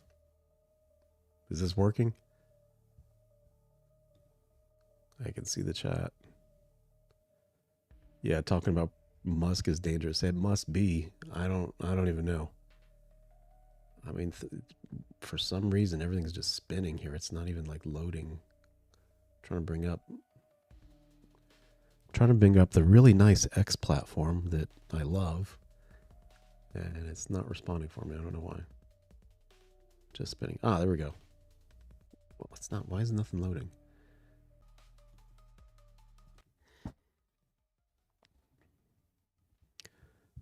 All right, let me just check out the chat. I think I missed some stuff. I was trying to close a bunch of stuff to free up some memory here. It was a little ridiculous for a moment there. Oh wow, jumped up over 100 on the stream for there. Hey guys, give me some likes. I really appreciate it. All right, great. Glad you guys can hear. Thanks for verifying that for me. I guess it must be dangerous to talk about Musk in any circumstance at all. Yep. All right. Let me get one more thing up here. Hang on, guys. I'm getting stuck again. You gotta be kidding me. Come on. Okay. Man. It's like pulling teeth. Come on.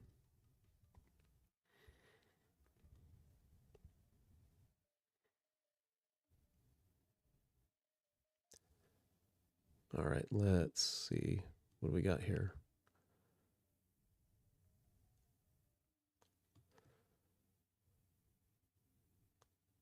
All right. I'm just curious what his opening monologue was this evening. So I do this typically, right? I'll watch the opening monologue of a number of different hosts, and it kind of gives you a sense of, what the collusion is that's happening within that network. Come on. Let's pull it up here. Man, this is painful. I can't even, nothing's clickable. I gotta need a new computer. I don't know what to tell you guys. This is getting ridiculous.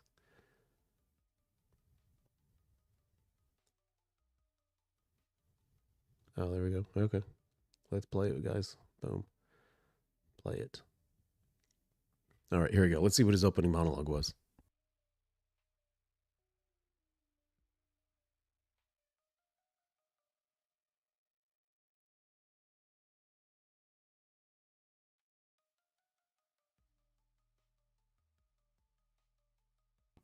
So if you don't watch MSNBC, you don't know who Lawrence O'Donnell is, but he is like the most miserable person on the planet, and somehow he has his own show.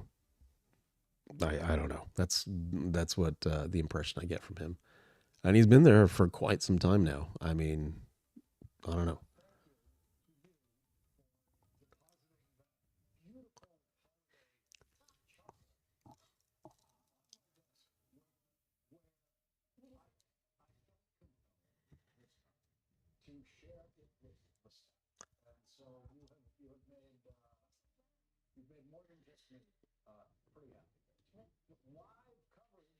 Of the total collapse of the Elon Musk Donald Trump partnership in governing in the House of Representatives tonight.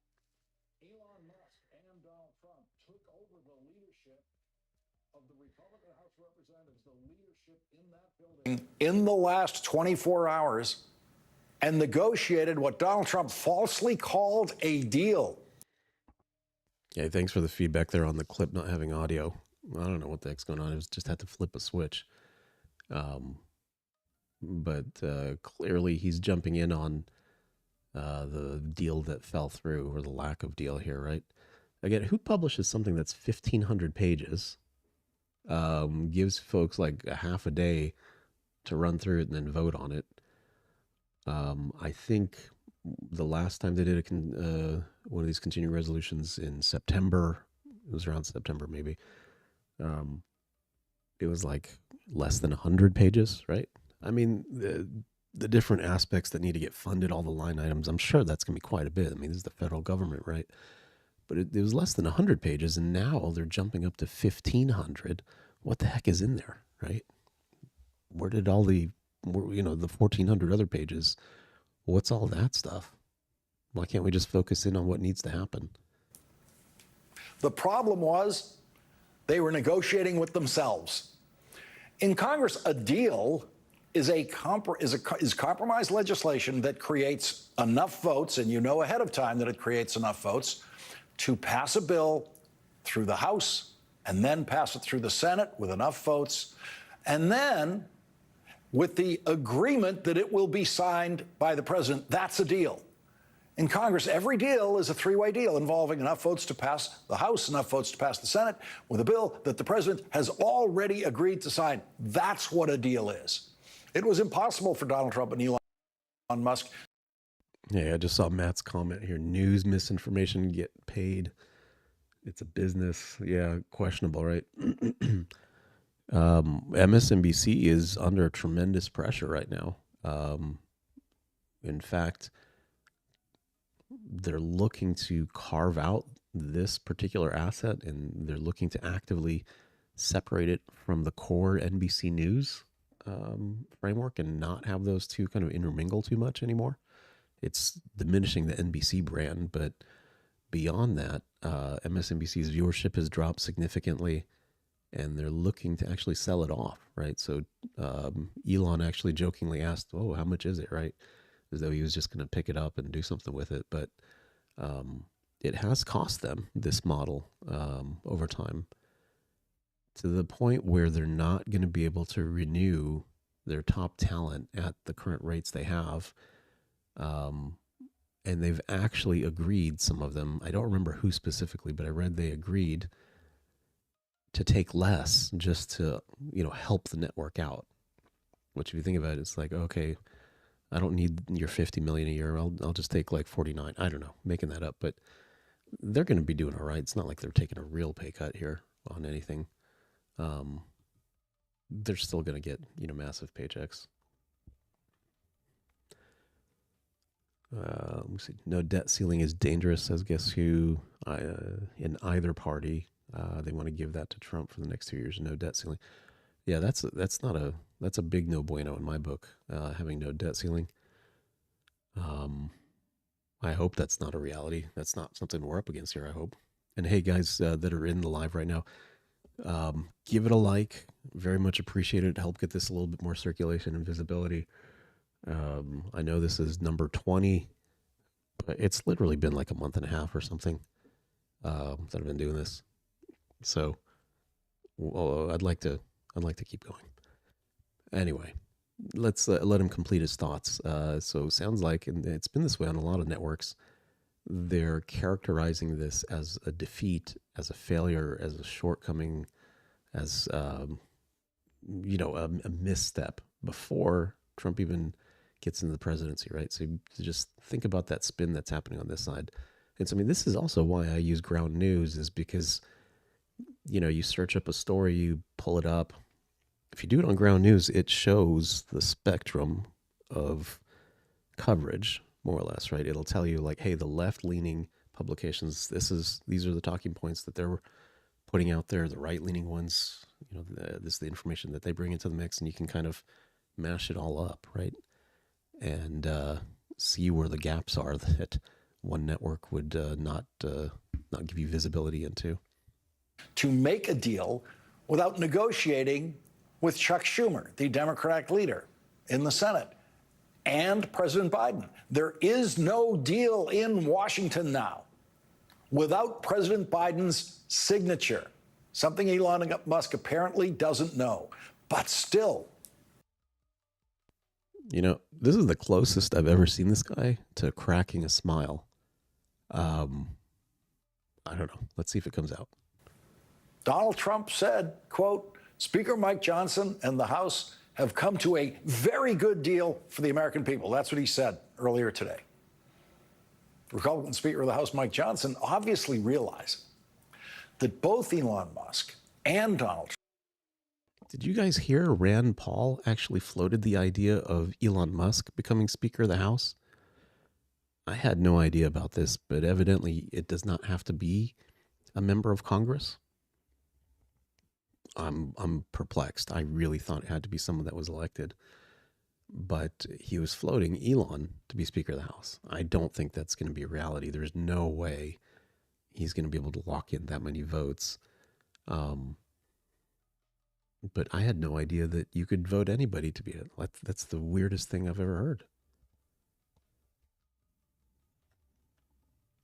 There should be one or two news people at most, one weather guy. On MSNBC, you're are talking about? legislatively insane, decided to let the insane and impossible Musk-Trump bill come to a vote in the House tonight. Oh, I got you. This is Washington. This is how the lawmaking is done. It's a long process. Sometimes it takes a while to reach consensus, but we're going to do the right thing here tonight.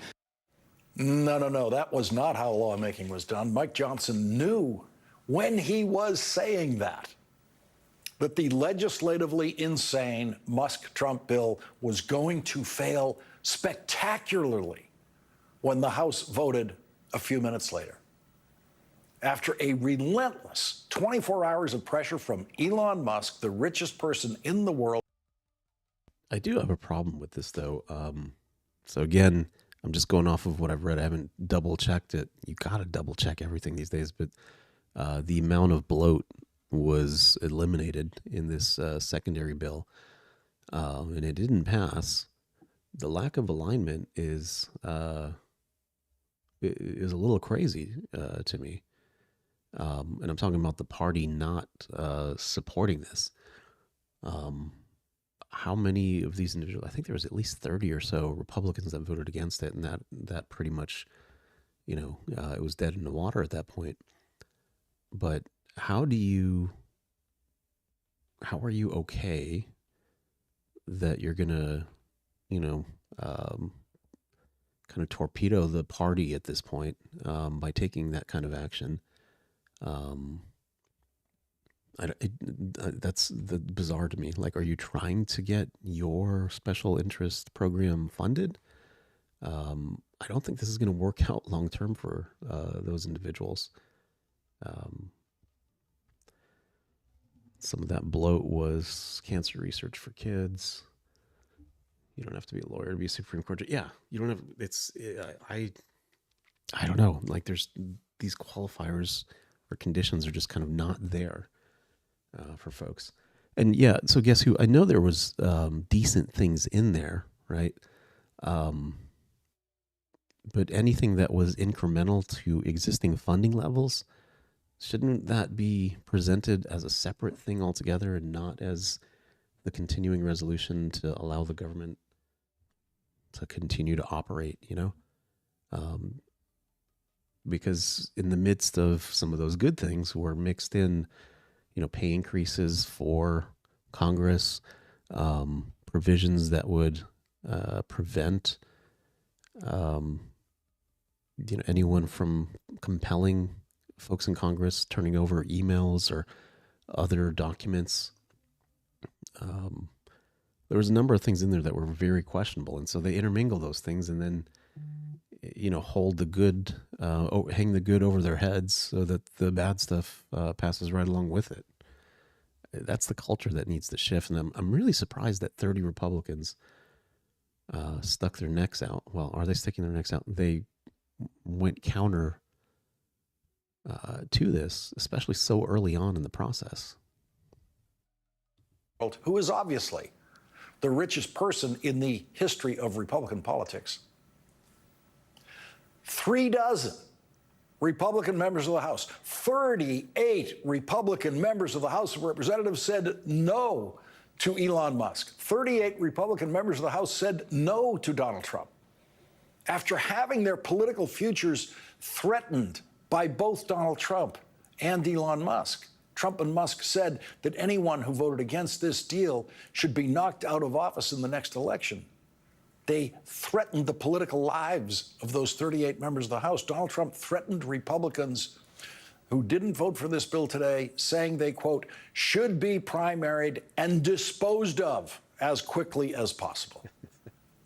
Donald Trump has never been more directly and personally threatening to Republicans than he was today, and Donald Trump.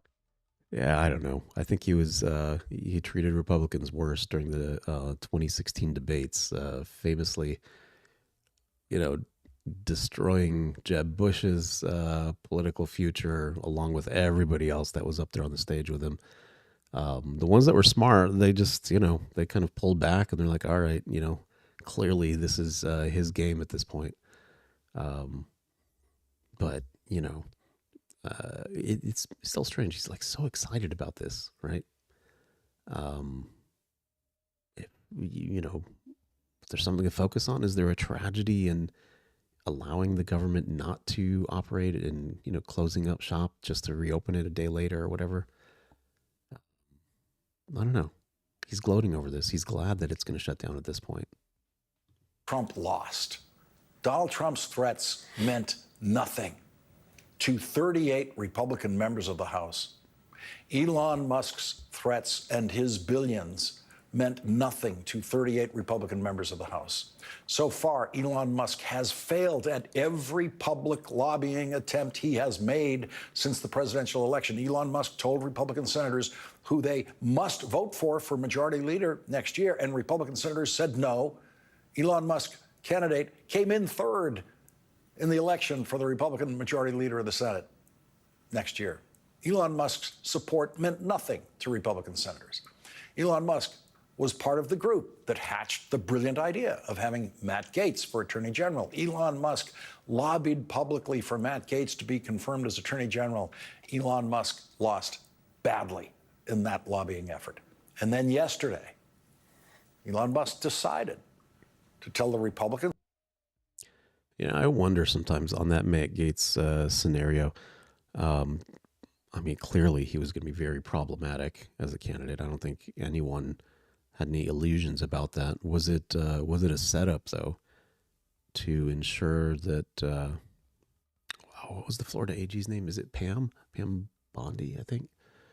Well, just to make sure that she'll just go right in smoothly, like no big deal. Everyone breathes a sigh of relief. Okay. Somebody that's done this before for the state of Florida, right? I don't know. Was that the tact? Because it was very important to get her in. And keep in mind, too, she has close ties to DeSantis. I'm sure she's being elevated into that role. Was loyal to Trump, once DeSantis dropped out of the race. I don't know. Speaker of the House and the Republican members of the House of Representatives that the bill that they negotiated to pass the House, pass the Senate, and be signed by President Biden was no good. And so Speaker Johnson, in effect today, said to Elon Musk and Donald Trump, go ahead, show us how to do it. And Elon Musk got crushed on the House floor by Republicans, 38 Republicans. On the House floor, crushed and humiliated Elon Musk and Donald Trump at the same time. All right, so this is interesting. Was it out of spite because of what Elon did in his tweet, calling them out for, loading up the bill with so many extras, right? So much special interest spending. And I know, yes, he was pointing out some things that perhaps might have been, for the greater good. But there was also significant elements in there that were very questionable. Are they that vindictive? Those 38 members, to where they're just like returning the favor in their eyes? I don't know. Matt's family is very rich and they have big donors. Oh, I didn't know that he was from a wealthy family like that. Cartel of military grade weapons. Oh. Yeah, that's some scary stuff there. Matt's groomer, anyways. I won't offend him. Yeah, I'm not gonna touch that. It's just weird though. Like, it clearly he's gonna be problematic to put him up there as a candidate to take on a pretty critical cabinet position, one of the top roles. Was it just all to kind of distract and get people worked up, and Democrats think they got a win by kind of running him out of the of his nomination. I don't know. Was that all calculated? That's the only thing that makes sense to me. Poor people don't get to be a human trafficker and go to prison. I don't know what you mean by that, Juan. I don't need anybody to hold my hand to know what's right and wrong. I do see your point. That would be a smart plan. Well, let's smuggle her in. Yeah, I mean, that's the only thing that makes sense. Otherwise, she is... you remember famously Trump would... his mantra was law and order, one of the many, going through the 2016 election cycle. You talk about someone that really kind of lives and breathes that. That's her. So were they trying to get all the attention focused on him? They can have a win by kicking him out, and then she can kind of go in and, follow through on their agenda and the principles that they have. I don't know. That's literally the only thing that makes sense.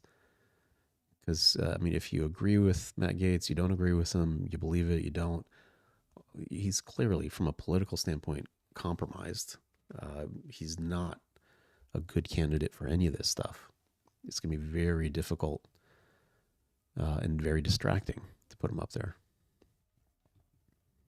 Republican speakers of the House in the 21st century have repeatedly had to deal with some of the most ignorant and irreversibly stupid members of the House of Representatives in history. None more ignorant or more irreversibly stupid about legislating than Elon Musk, who in the last 24 hours has proved himself to be even stupider than Donald Trump about how the House of Representatives works, how the Senate works, how the presidency works. In other words, how a bill becomes a law. Elon Musk didn't learn. He's talking like an academic now, right? I wonder what his background is, this guy. Let me see if my AI can help me out with that. Hey, Masood. I'm all ears. What's up? Hey, can you tell me about Lawrence O'Donnell and his background? Lawrence O'Donnell is a well-known American television host, political commentator, and author. He's best known as the host of The Last Word with Lawrence O'Donnell on MSNBC. Before his broadcasting career, he was a key staff member in the U.S. Senate, serving as a senior advisor to Senator Daniel Patrick Moynihan and as staff director of the Senate Finance Committee. He's also been a writer and producer for the TV show The West Wing. He's got quite a diverse resume. What else would you like to... Was he ever a professor at a university? Yeah, Lawrence O'Donnell has taught at a university level. He was an adjunct professor at the Harvard Kennedy School, where he taught a course on public policy. Drawing from his extensive experience in politics and television, he provided students with valuable insights into the workings of government and media. Quite the mentor, I'd say. Anything else about him you're curious about? All right, so I've muted my AI, so it's not going to pick up on my my questions that I'm at, or my statements that I'm making now. But when he said, or when he was critical of Elon Musk's intelligence and him knowing how laws are written and passed and so forth, I feel like I'm stuck again. I got to reload a page. Hopefully it doesn't kick me out here, guys. Reload. Man, I'm stuck again. I don't even know. Well, hopefully this is streaming still, but the way he was critical and the way he spoke, looking down on Musk, very,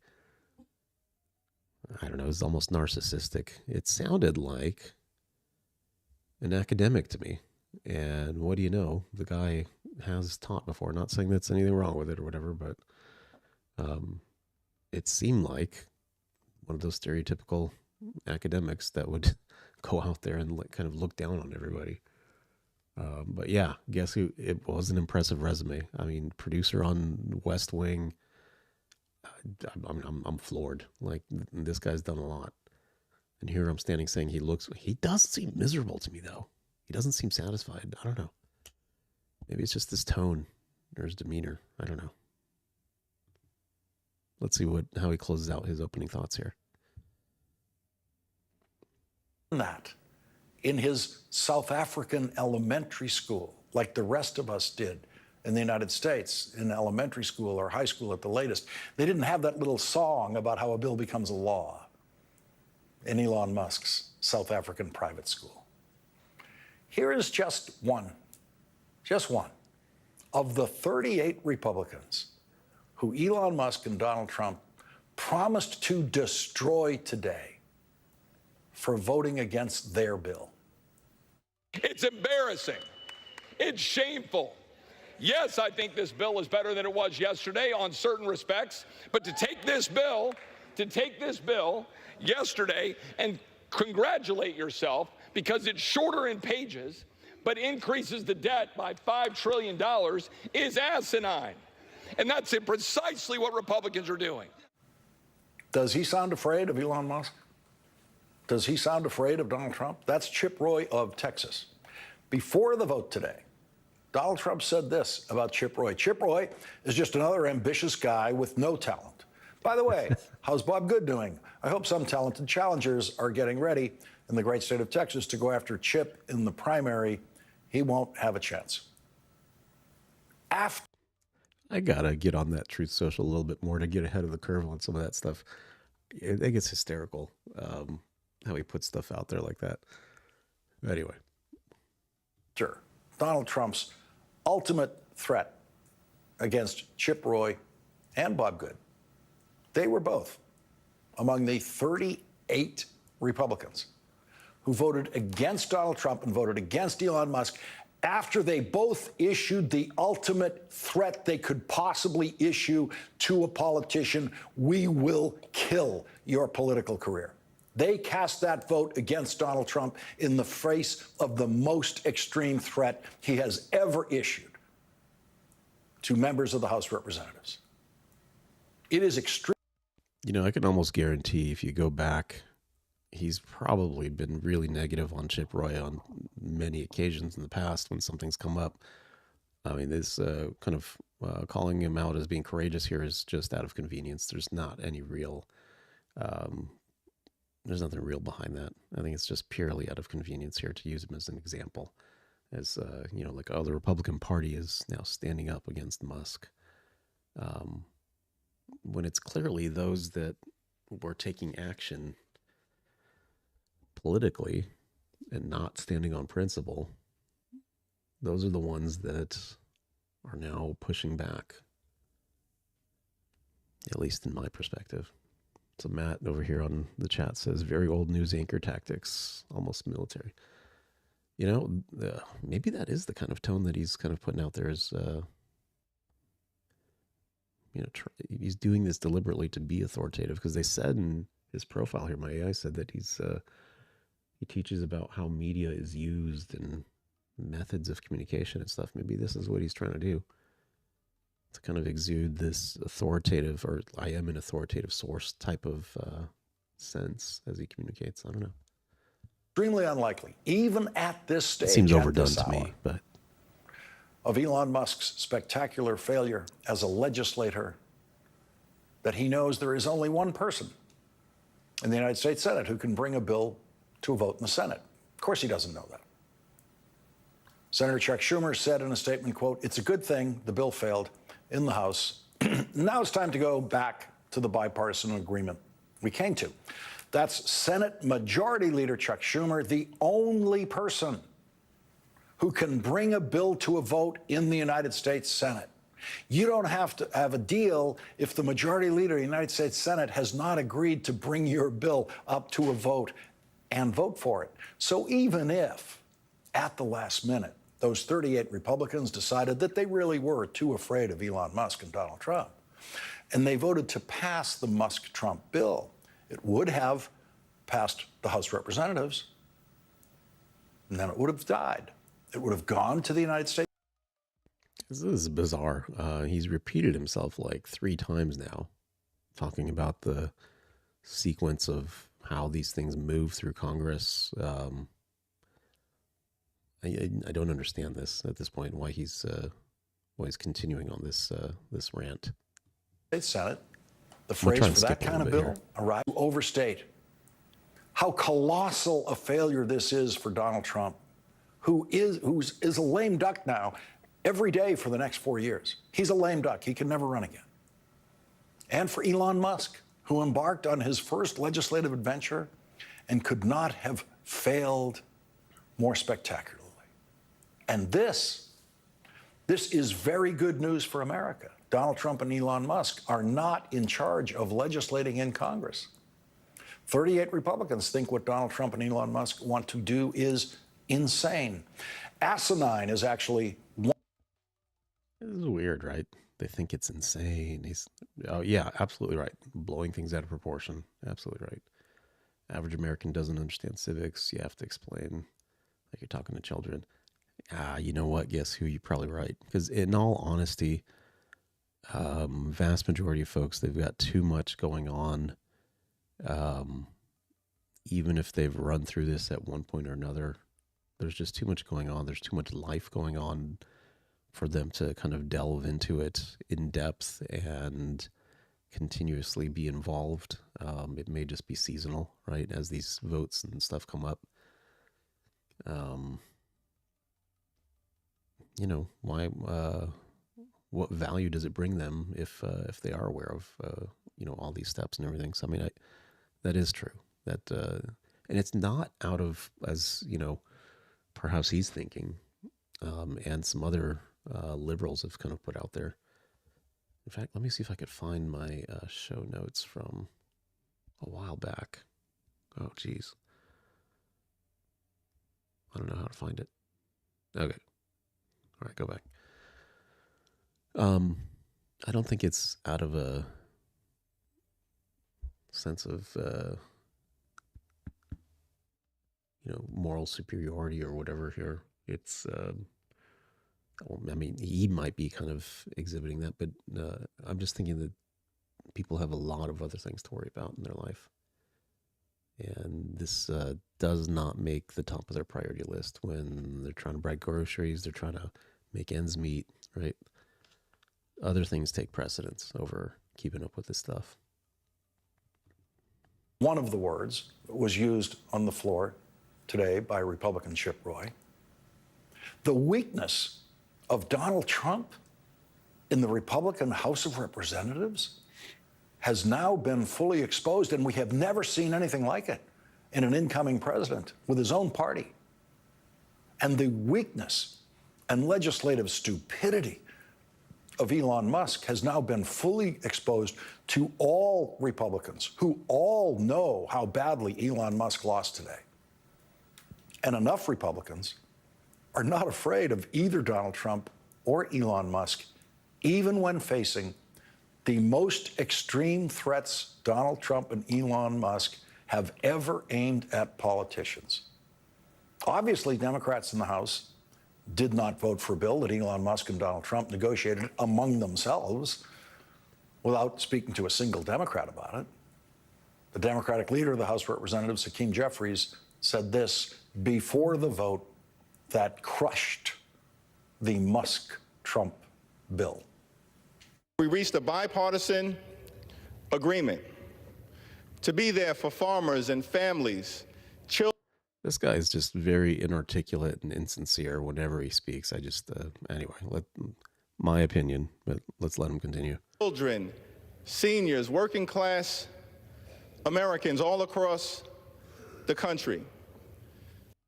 Do you notice the prop that he has? I thought this was part of the news network, but this is on an easel here. He has a hashtag as his visual aid while he speaks. He literally had somebody go print this out. He's going to take that home with himself for the next time. I mean, just leave it in next to your desk in the Capitol. Next time you need to pull it out when there's a shutdown. I don't know. So if you wanted to, why didn't you say GOP shutdown? Less word, less letters. Anyway, let's see. Guess who you're saying during the Vance Walz debate? They railed on about why didn't the VP pass laws? with his job as a senator. Yeah, I don't remember the specifics of it. I'm hopeful that they were talking about setting the agenda and setting priorities for the party when they had full control of everything. You know, why there was inaction.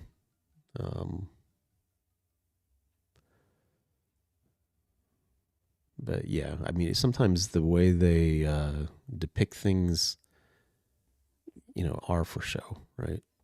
Are to kind of catch people, you know, in snippets and make people kind of fall in line with that thought process and that to be something that drives their vote. The men and women who serve this country in uniform and are veterans. House Republicans have abandoned that bipartisan agreement that we entered into in good faith. A bill that House Republicans negotiated. Gave us your word that we were going to move forward together on behalf of the American people. It was a Republican drafted bill that was posted by House Republicans. And then one or two puppet masters weigh in, and the extreme MAGA Republicans decide to do the bidding of the wealthy, the well-off, the well-connected, millionaires and billionaires, not working class people. Yeah, they got to figure out how to change the way they speak about folks. I don't think they're kind of earning or gaining any new followers, any new following. You know, calling half the country extreme.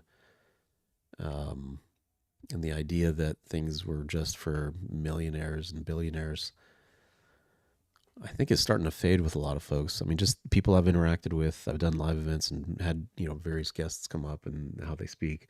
And one of the things that does not resonate with folks is when Biden and others would say, look at the stock market, the economy's doing great, when somebody else is living paycheck to paycheck and they're not vested in the stock market like that, right? That's a millionaire and billionaire thing to them in their mind. Or it's something that's way out of touch, far out, that, you know, some 401k plan or whatever is kind of handling behind the scenes for them. They're not really watching it. So these are the types of things that I think they need to fix, because you talk about losing touch. That's what's lost touch with folks, is their narrative. It's not working, right? And I've broken this down in a past live, but you just look at the tax code that existed before the Trump tax cuts, which are still in effect right now, at least for another year. The tax code beforehand, a family of four that made $30,000 a year, standard deduction was, you know, $12,500. You know, you take that out, 10% tax, you know, do a few other things, and it add in the child tax credit, assuming you got two kids, and, you know, you end up having to pay, you know, maybe $100 in taxes or something, right? You get a lot of it credited back to you, but when you look at the Trump plan, all of a sudden the standard deduction for a married couple is $29,500. Effectively, your entire $30,000 household income is tax-free now. And so they talk about the rates and they're like, oh, look, he was insignificant for the low end, but doubling the standard deduction completely eliminated tax for everybody that's on the lower end of the income scale. 30,000 goes to zero at that point. In fact, with the doubling of the child tax credit, you get, I don't know, like $3,500 back immediately. I mean, that's they don't talk about that, right? They just talk about those rates, and only beneficial to folks at the top. In all honesty, eliminating tax altogether for somebody, that's benefiting the folks at the bottom of the scale way more, right? Their taxes went to zero, effectively. My math is off. Here, I'll show you my math. Hang on a second. Give me a sec. Is it here?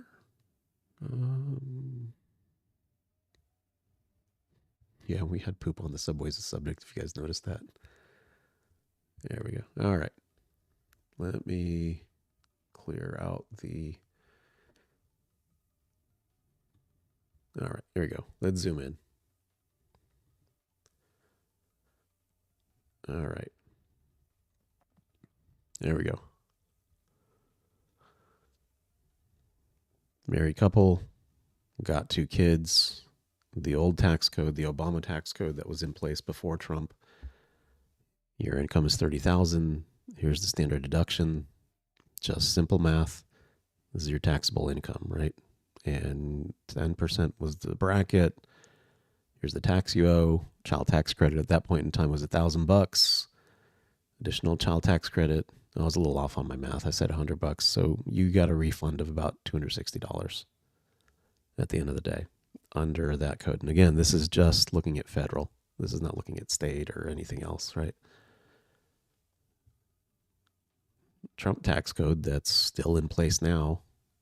Same 30,000, family of 4. 29,200. Here's your taxable income, which is very close to zero. What's 10% of that? $80, right? Child tax credit was doubled. That's 4,000. The code only allows for 1,700 to be credited to you as a refund. So, you pull that together, 3,400. Well, what's 80 off of that? 3,400. Here you go. $3,320. That's the simple version of it in terms of just looking at federal income tax, not looking at it in terms of anything else. I mean, this is where when I say it helped the bottom income brackets the most, it's because of this. Taxes were effectively eliminated. I mean, you're only taxed on your tax was $80, right, off of 30 grand. But you didn't actually have to pay that because you got a credit at the end of the year, which is significant because that's more than 10% back to you, right? Anyway, so that's my math. It's, what show is this? Number 18. So check out Political ASMR 18 on politicalcow.com if you're interested in taking a look at that. Let me bring back up the Lawrence O'Donnell. Matt says, I believe in 2025 things will get better. I'm hopeful. Honestly, guys, I think things will actually take a dip before it does get better. There's a number of things that I don't like out there. Inflation is gradually going up. The market was caught off guard by, interest rates not being cut by it only being cut by a quarter point, not a half. That caught the markets off guard, as well as the statements about them not easing up next year as much as anticipated because of inflation. And now everyone's speculating as to how much inflation there really is ongoing. Is it such that the Fed will need to hike rates again? Or will keeping things at the current rate, you just keep it at the current rate for a period of time and it'll stem things off at that point. It's,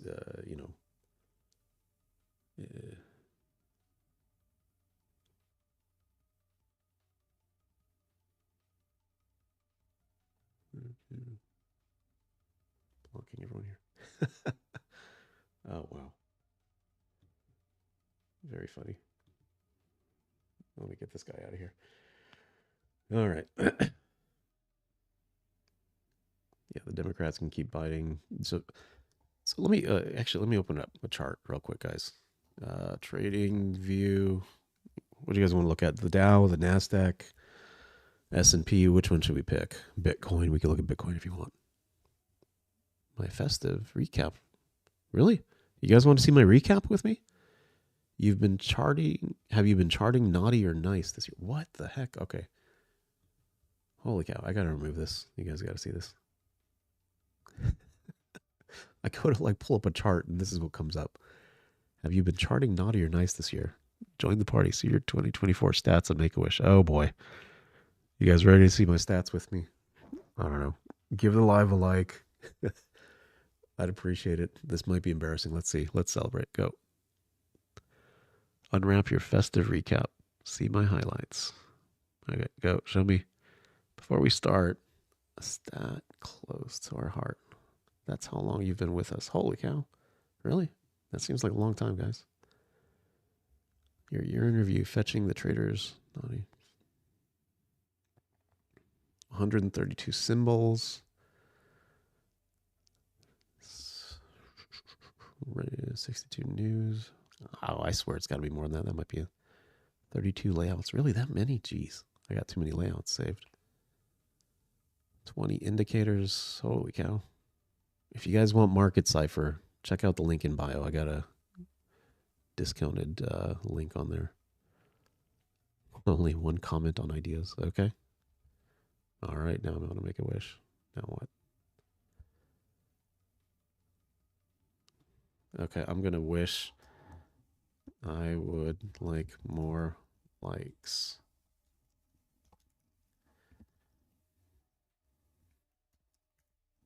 Thank you. All right. Thanks. Let's see if this works. Send the wish.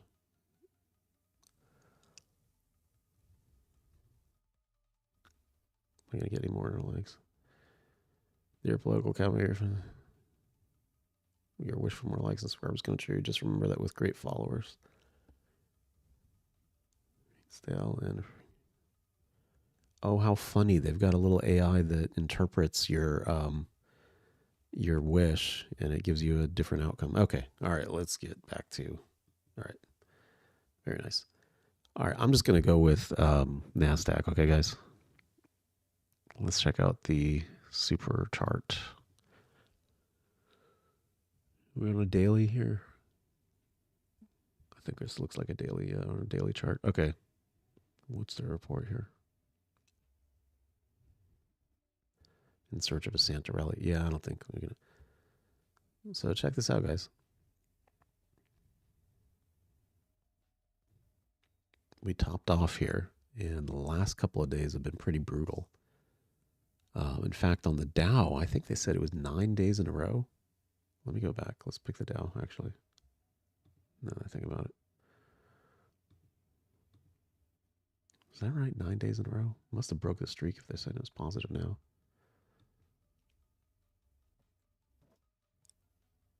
Yeah, look at that. That's pretty brutal, guys. Look at the Dow, right? Slow trickle. Okay, the green on the money flow here, this is Market Cipher B. Again, if you want it, great indicator. Link in bio.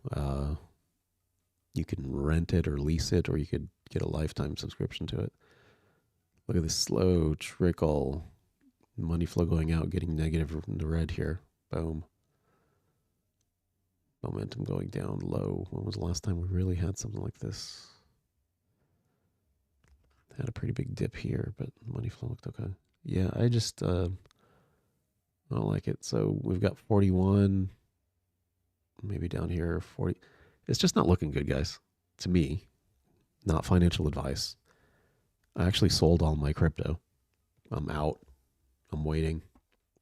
I assume that we'll see a rebound early next year. I'm hopeful that I can just pick things up at a lower level. Who knows? It might go up. Bitcoin might jump up to 150, but that's okay.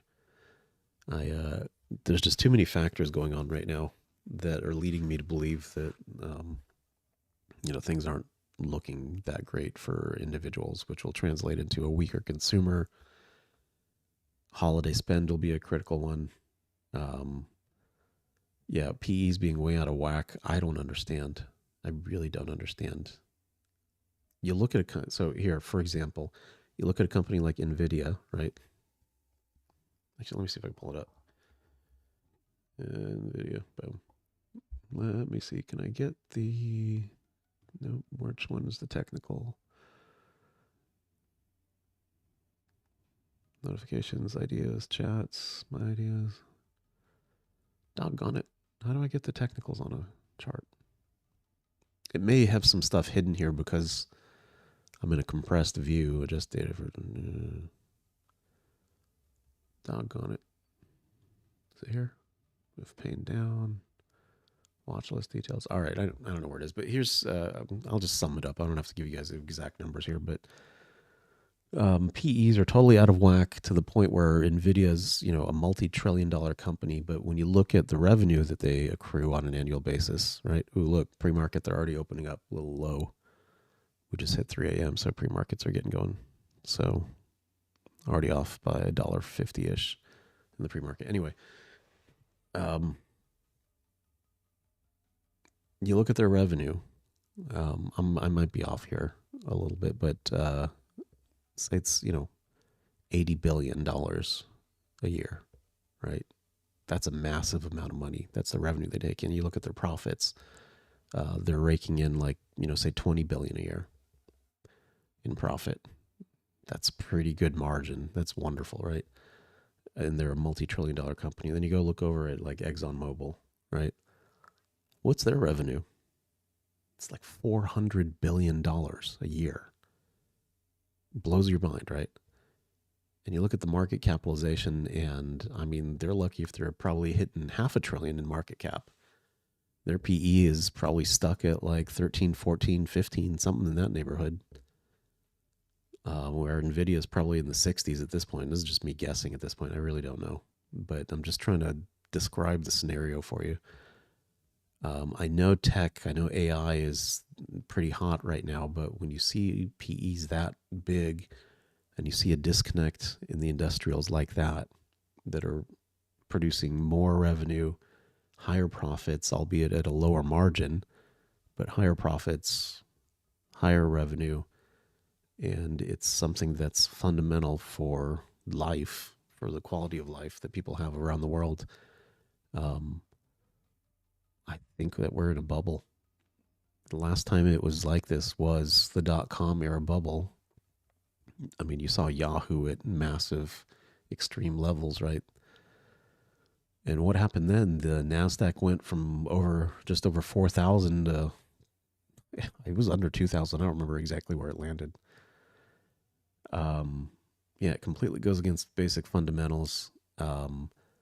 Quantitative easing since the Obama administration has brought us to this state because the money supply has just continued to increase, and it's just allowed those multiples to, have capital flowing in more and more, allowing them to continue to expand. But once that dries up, what happens then?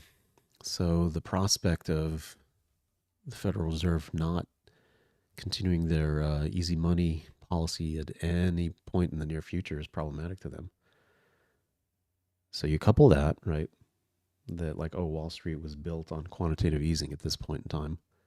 And this is just my mental model, not financial advice, guys. This is just my mental model. I'm just telling you what's going on in my mind. You couple that with surveys. Democrats like to talk about GDP. They like to talk about the Dow. That's our economy. Look at our performance, right? But when you drill into it a couple levels and you look at metrics that describe how people are doing, household debt hitting all-time highs. They claim unemployment looks great. Jobs report looks great. You double click into it, and it's very easy to find on the Bureau of Labor Statistics site the number of individuals who have attained second jobs has increased by well over 500,000 from last year into this year at the same time, right? Another 500,000 plus individuals have taken on a second job for financial reasons.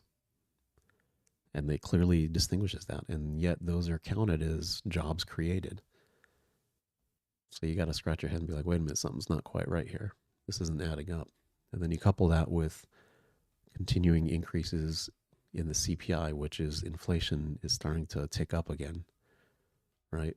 So their scenarios and their situations are going to continue to get worse. And then you add in surveys where individuals are reporting that, half of the population polled have trouble paying rent month to month, have trouble making ends meet month to month. A quarter of them literally skip meals to make ends meet, to be able to pay the electric bill, right? There's a lot of data that describes how, folks in general are doing that's not looking good right now. And you have to couple that with everything else going on here. And when you start to see this dip happening, I think people are starting to get out. I don't know what's keeping things propped up still at this point, but people are starting to get out. And there was, again, the Trump bump that happened. That was probably going to be short-lived. That was some irrational exuberance there, to quote Greenspan from back in the day.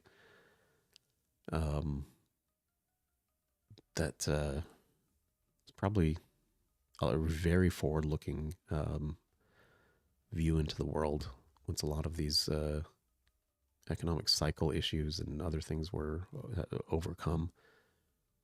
But anyway, again, I could be completely wrong. Not financial advice. This is just my mental model.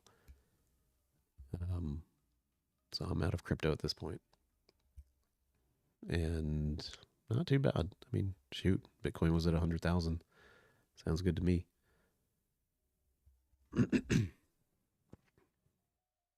Yeah, what goes up must come down, definitely. Yeah, it's a huge bubble. Antitrust needs to happen.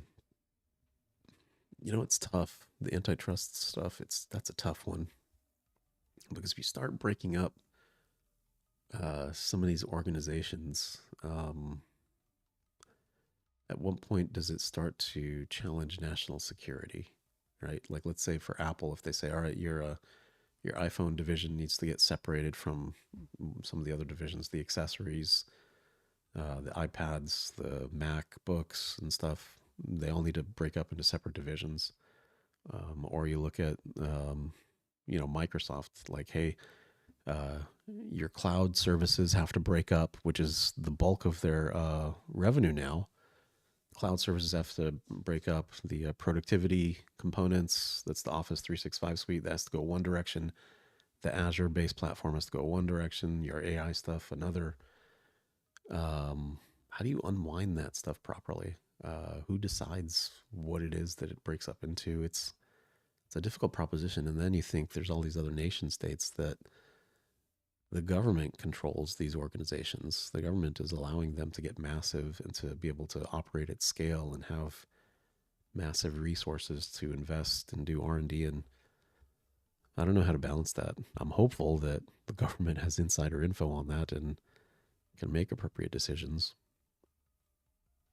I just don't think that trillion-dollar companies with massive multiples, who are clearly not outperforming other companies that are trading at more austere levels of price to earning ratios, it doesn't add up to me. So I'm just going to wait patiently and see what the new year brings. Just going to wait and see. Hey, Matthew, I'm glad to hear your bags are getting heavy, man. That's where people need to be. That's where you need to be. Make them as heavy as possible. And then cut the risk out. But I mean, that's the thing. It's not real until it's in your pocket. Google's a prime example. Bing, Yahoo should have even a chance, and it will create more jobs and lower prices. Yeah, the search market is one. That's definitely one that might be out there. All right, let me close out his opening thoughts here, guys. Bring that back. We're talking about Lawrence O'Donnell here. Oh, yeah, Hakeem Jeffries. Again, his awesome sign that he's got here. He had to have had one of the interns go out there and print out a sign that says Republican Showdown. Couldn't have been GOP, fewer characters, always better for a hashtag. Couldn't have been GOP shut down or shut GOP down. I don't know. Who knows? I don't know. All across America. One of the changes Elon Musk and Donald Trump made to the bill was to eliminate support of research on children's cancer. And Donald Trump, at the last minute, decided he wanted to add a dramatic increase in the debt ceiling, an unprecedented increase in the debt ceiling to the bill, even though the government won't come close to reaching its debt limit until June. Donald Trump actually wants to pass a bill that will completely suspend the debt ceiling, just totally eliminate it. There is no debt limit for the United States for 2 years, so that Donald Trump can run up the debt to any level at all with his tax cuts for billionaires like Elon Musk. The provision. Yeah, I mean, tax cuts again. It's a different story. That one's always an easy one to pass off and talk about trickle down and all that. But Robin Hood economics is not a valid approach either. Provisions in this bill, particularly as it relates to suspending the debt ceiling for 2 years, are designed to bring about a mass. Yeah, hey, guess who? That's a good point. Like, they should have went with the theme of President Musk and like had a photo of him or something, right? Holding a Doge puppy or something. I don't know. Call me crazy, but if everybody came down to the river and we all started a campfire, we all stayed by the river and grew our own food and made our own shoes, kind of like the Amish.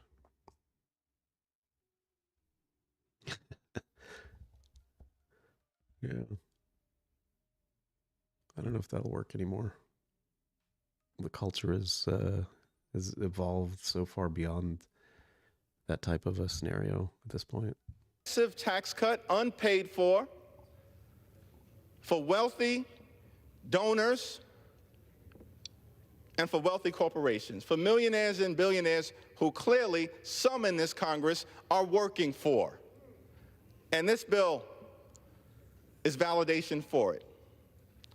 Now, what's been interesting to me is that for decades, the Republican Party has lectured America about fiscal responsibility, about the debt and the deficit. It's always been phony. This bill proves it.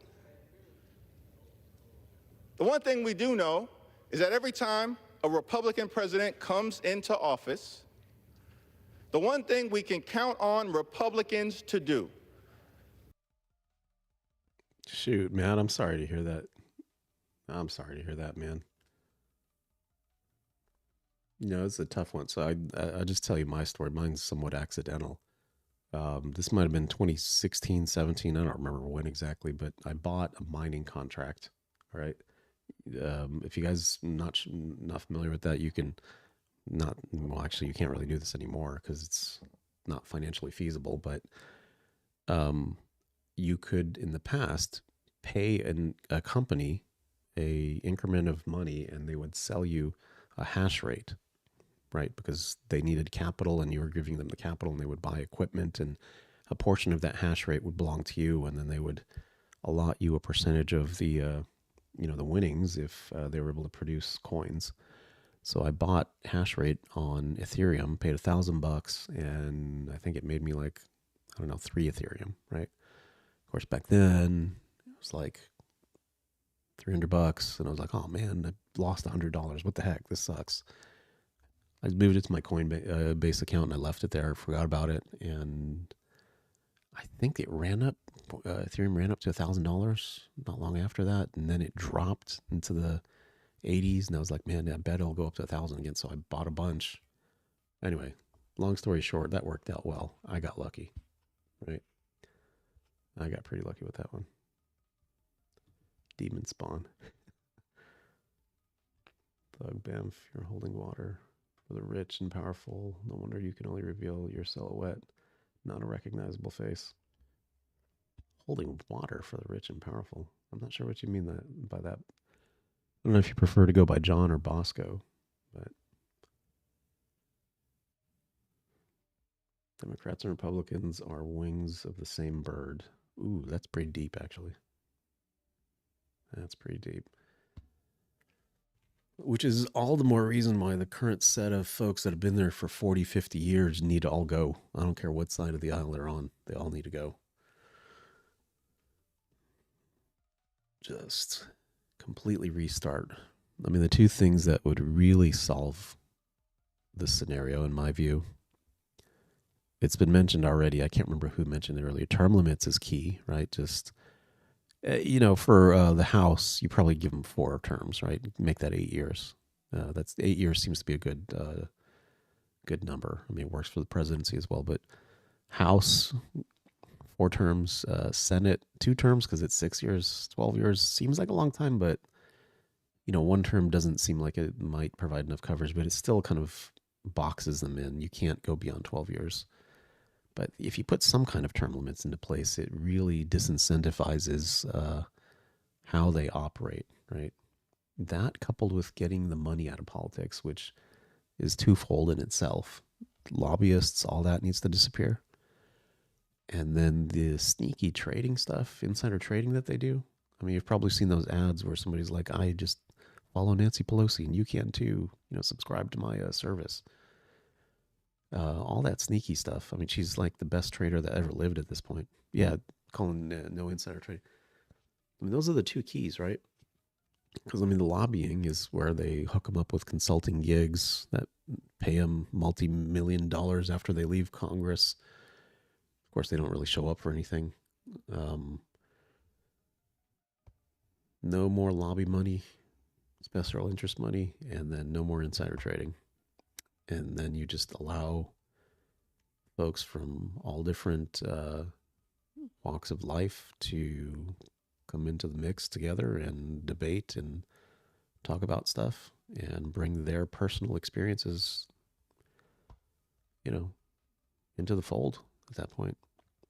Because honestly, once you get beyond a certain time frame of being in office, you've effectively disconnected yourself. I mean, I don't care if you've been in the workforce for 10 years, 15 years. Once you're just in the ivory tower for 10 years, however long, you start to get a little disconnected from reality. Things change. The environment changes, right? What worked in the 90s is not going to work now. Absolutely not. Right? Mobile internet revolution that happened in the late 2000s and the 2010s. I mean, that's the business models that existed before that are not functional. Not just the business models, but the skills, the resources, the jobs, how the economy gets put together, all of that stuff. You get completely dissociated from reality, just sitting in Congress the whole time. And when that happens, all you're worried about is winning and retaining power. And that's what you see, play out in front of us continuously. Hey, I appreciate that, Matt. I appreciate that. Everybody, you know what? I was about to say, like, follow Matt, but do you do that on YouTube? Does that work? I don't know. I don't know if that works on YouTube or not. But hey, I appreciate it, Matt. Thank you very much for that. And I appreciate it, guess who. Thank you for that too. Anyway, I think that brings it back to the original intent that the founders had, right?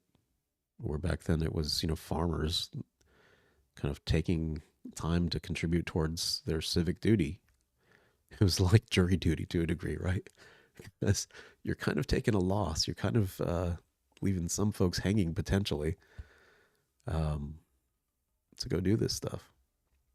But not so much anymore. And in fact, they wanted to give themselves a $70,000 pay raise. I mean, you talk about, completely removed from reality. Like, how's that play with the population? I can understand, like, hey, you know what? Members of Congress have not, salaries have not increased for over a decade. We need to do like a 5-6% increase this year, and then a 3%. You know what I mean? Like, be reasonable, guys. Nobody gets like a 40-50% increase, like all of a sudden in 1 year. That's just like bizarre. I mean, it happens, right? People move jobs, all kinds of stuff. But I'm talking about like the normal, review cycles, business cycles that people go through in general. Just generalizing it, it's an absurd ask to have people think that that's something acceptable.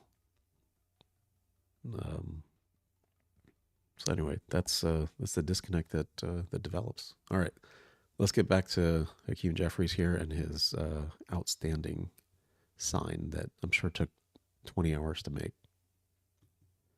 It's to pass a massive tax cut for wealthy Americans, and in the process, stick working class Americans with the bill by raising the deficit and the debt.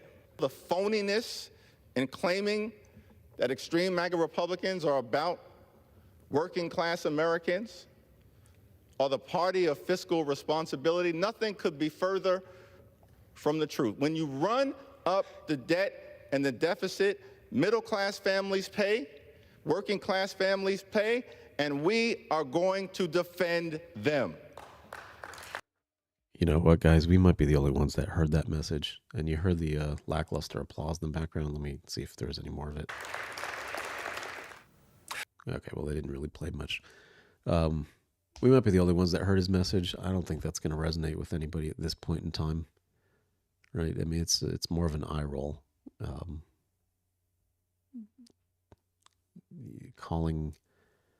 Name calling for things that either you or your party has been responsible for. There's just no way that's going to hit the mark with anyone at this point in time. So I kind of, waver between a couple different points, whether it's, what's the right strategy politically to communicate here, to kind of get your votes, whatever. That's the thought process that goes through my mind, is like, what is he thinking behind the scenes, right? Because you're a politician still, right? You need to get elected. What's that long game look like here? It's very short-term thinking. Like, I just need to, create some sort of a disruption now to get us over this particular hump. But then that's a continuous cycle. They never look forward far enough to drive us towards like some decent outcomes, right? All this short-term thinking is what's brought us to this point, I think. Leading off our discussion tonight is Democratic Congressman Brendan Boyle.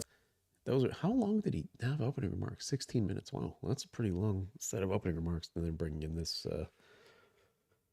feller to have a conversation with Lawrence. All right, y'all. Yeah, minimum wage hasn't increased in a very long time. That too, you saw in California where they made an abrupt shift. I don't remember if it was $20 or $25 an hour. Pretty substantial increase, right? I don't remember what it was. Was it like $12 and then it went to like 20 or 25? I just can't remember. But that's similar in nature to the increase that Congress is asking for themselves. It just can't be that massive of a change overnight, because now automation is coming in. McDonald's is, replacing a lot of folks. It's disruptive to business, and they'll look to invest that same sum of money towards ways that they can reduce their footprint of labor. Which maybe that was the long-term strategy anyway, but they're accelerating that long-term strategy by doing that. So I mean, that's not fully thought through. Like who decided that 20 was the right number for right now? Or if it was 25 or whatever. It has to be done in increments and planned out, and then that helps that helps enable business to make some decisions and stuff. Oh, it was 16 before? Okay. Well, it's still closer to 20 then. But anyway, I think it's like 7 something. I'm in Texas. It's like 7 something in Texas. Let me ask my AI real quick. I could probably I have to restart it. It goes idle. And then it goes back for a second here. Lawrence O'Donnell did indeed teach at Harvard Kennedy School as an adjunct professor, sharing his insights on public policy. Oh, hang on a sec. Anything else? Yeah, what is the minimum wage right now in Texas? As of my last update, in October 2023, the minimum wage in Texas is $7.25 per hour. Want to know more about wages or Texas? What's the average minimum wage across the country? As of 2023, the federal minimum wage in the U.S. is $7.25 per hour. But many states and localities have higher minimum wages. The average varies widely depending on the region.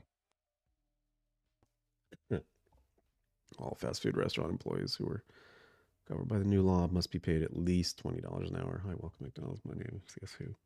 Yeah. Yeah. So, I mean, it was a 25% increase. It's a difficult proposition, right?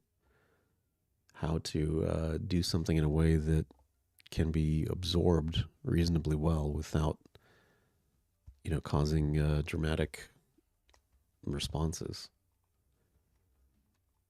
So, anyway. All right, y'all. I appreciate everyone that has joined this evening. We had about almost 19,000 folks come through. That's pretty good for this late in the evening. That's pretty good. I appreciate everyone for joining. Give it a like, subscribe. I would like to go a little bit earlier through the rest of the break period here, through the rest of the holidays, I should say. But we'll see. I hope that everyone has some good plans coming up in the week ahead. But I tell you what, all these things just keep getting weirder and weirder as we go. I mean, you have this story that's getting put out there from the Wall Street Journal that Biden has never been in control since the beginning of his presidency, which is supported by, many, many sources that have contributed to the piece that was published.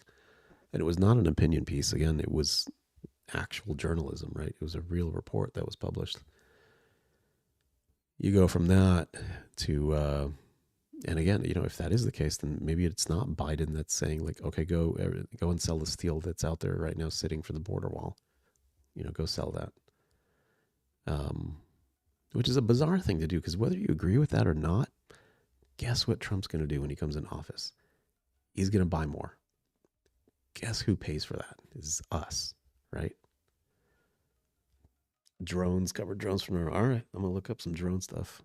I got to get a little bit more versed on that stuff going on.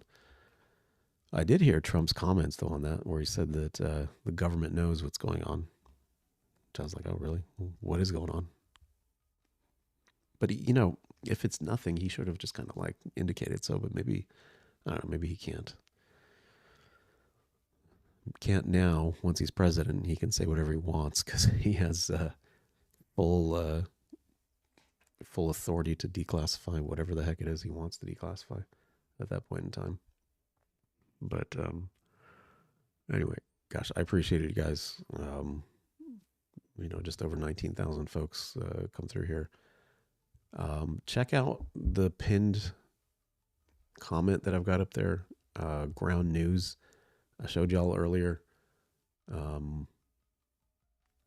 leverage that to kind of it's my personal aggregation, but like it helps do some analysis for me up front, just what the message is that's coming across from the right or the left, or what the more centrist message is that's being broadcast out on any given topic, whether it's a politician, whether it's an issue, or whatever it might be. But if you start looking at some of the other features, right, aside from just the bias or the lean of the stories, it tells you like, okay, so these publications that are writing on this topic, they're all part of this one particular media conglomerate. And then you can start scratching your head like, okay, what's going on here, right? Why is Rupert Murdoch, pushing these particular stories? What value does that have to gain out of it? But I might use that to start looking up some of this drone stuff, actually. See what's going on in the landscape of stuff out there.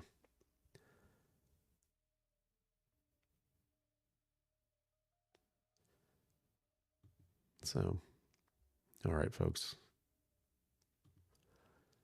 I appreciate it. Again, give the live a like, subscribe. Check out some of my shorts that I have on the channel. You guys take care.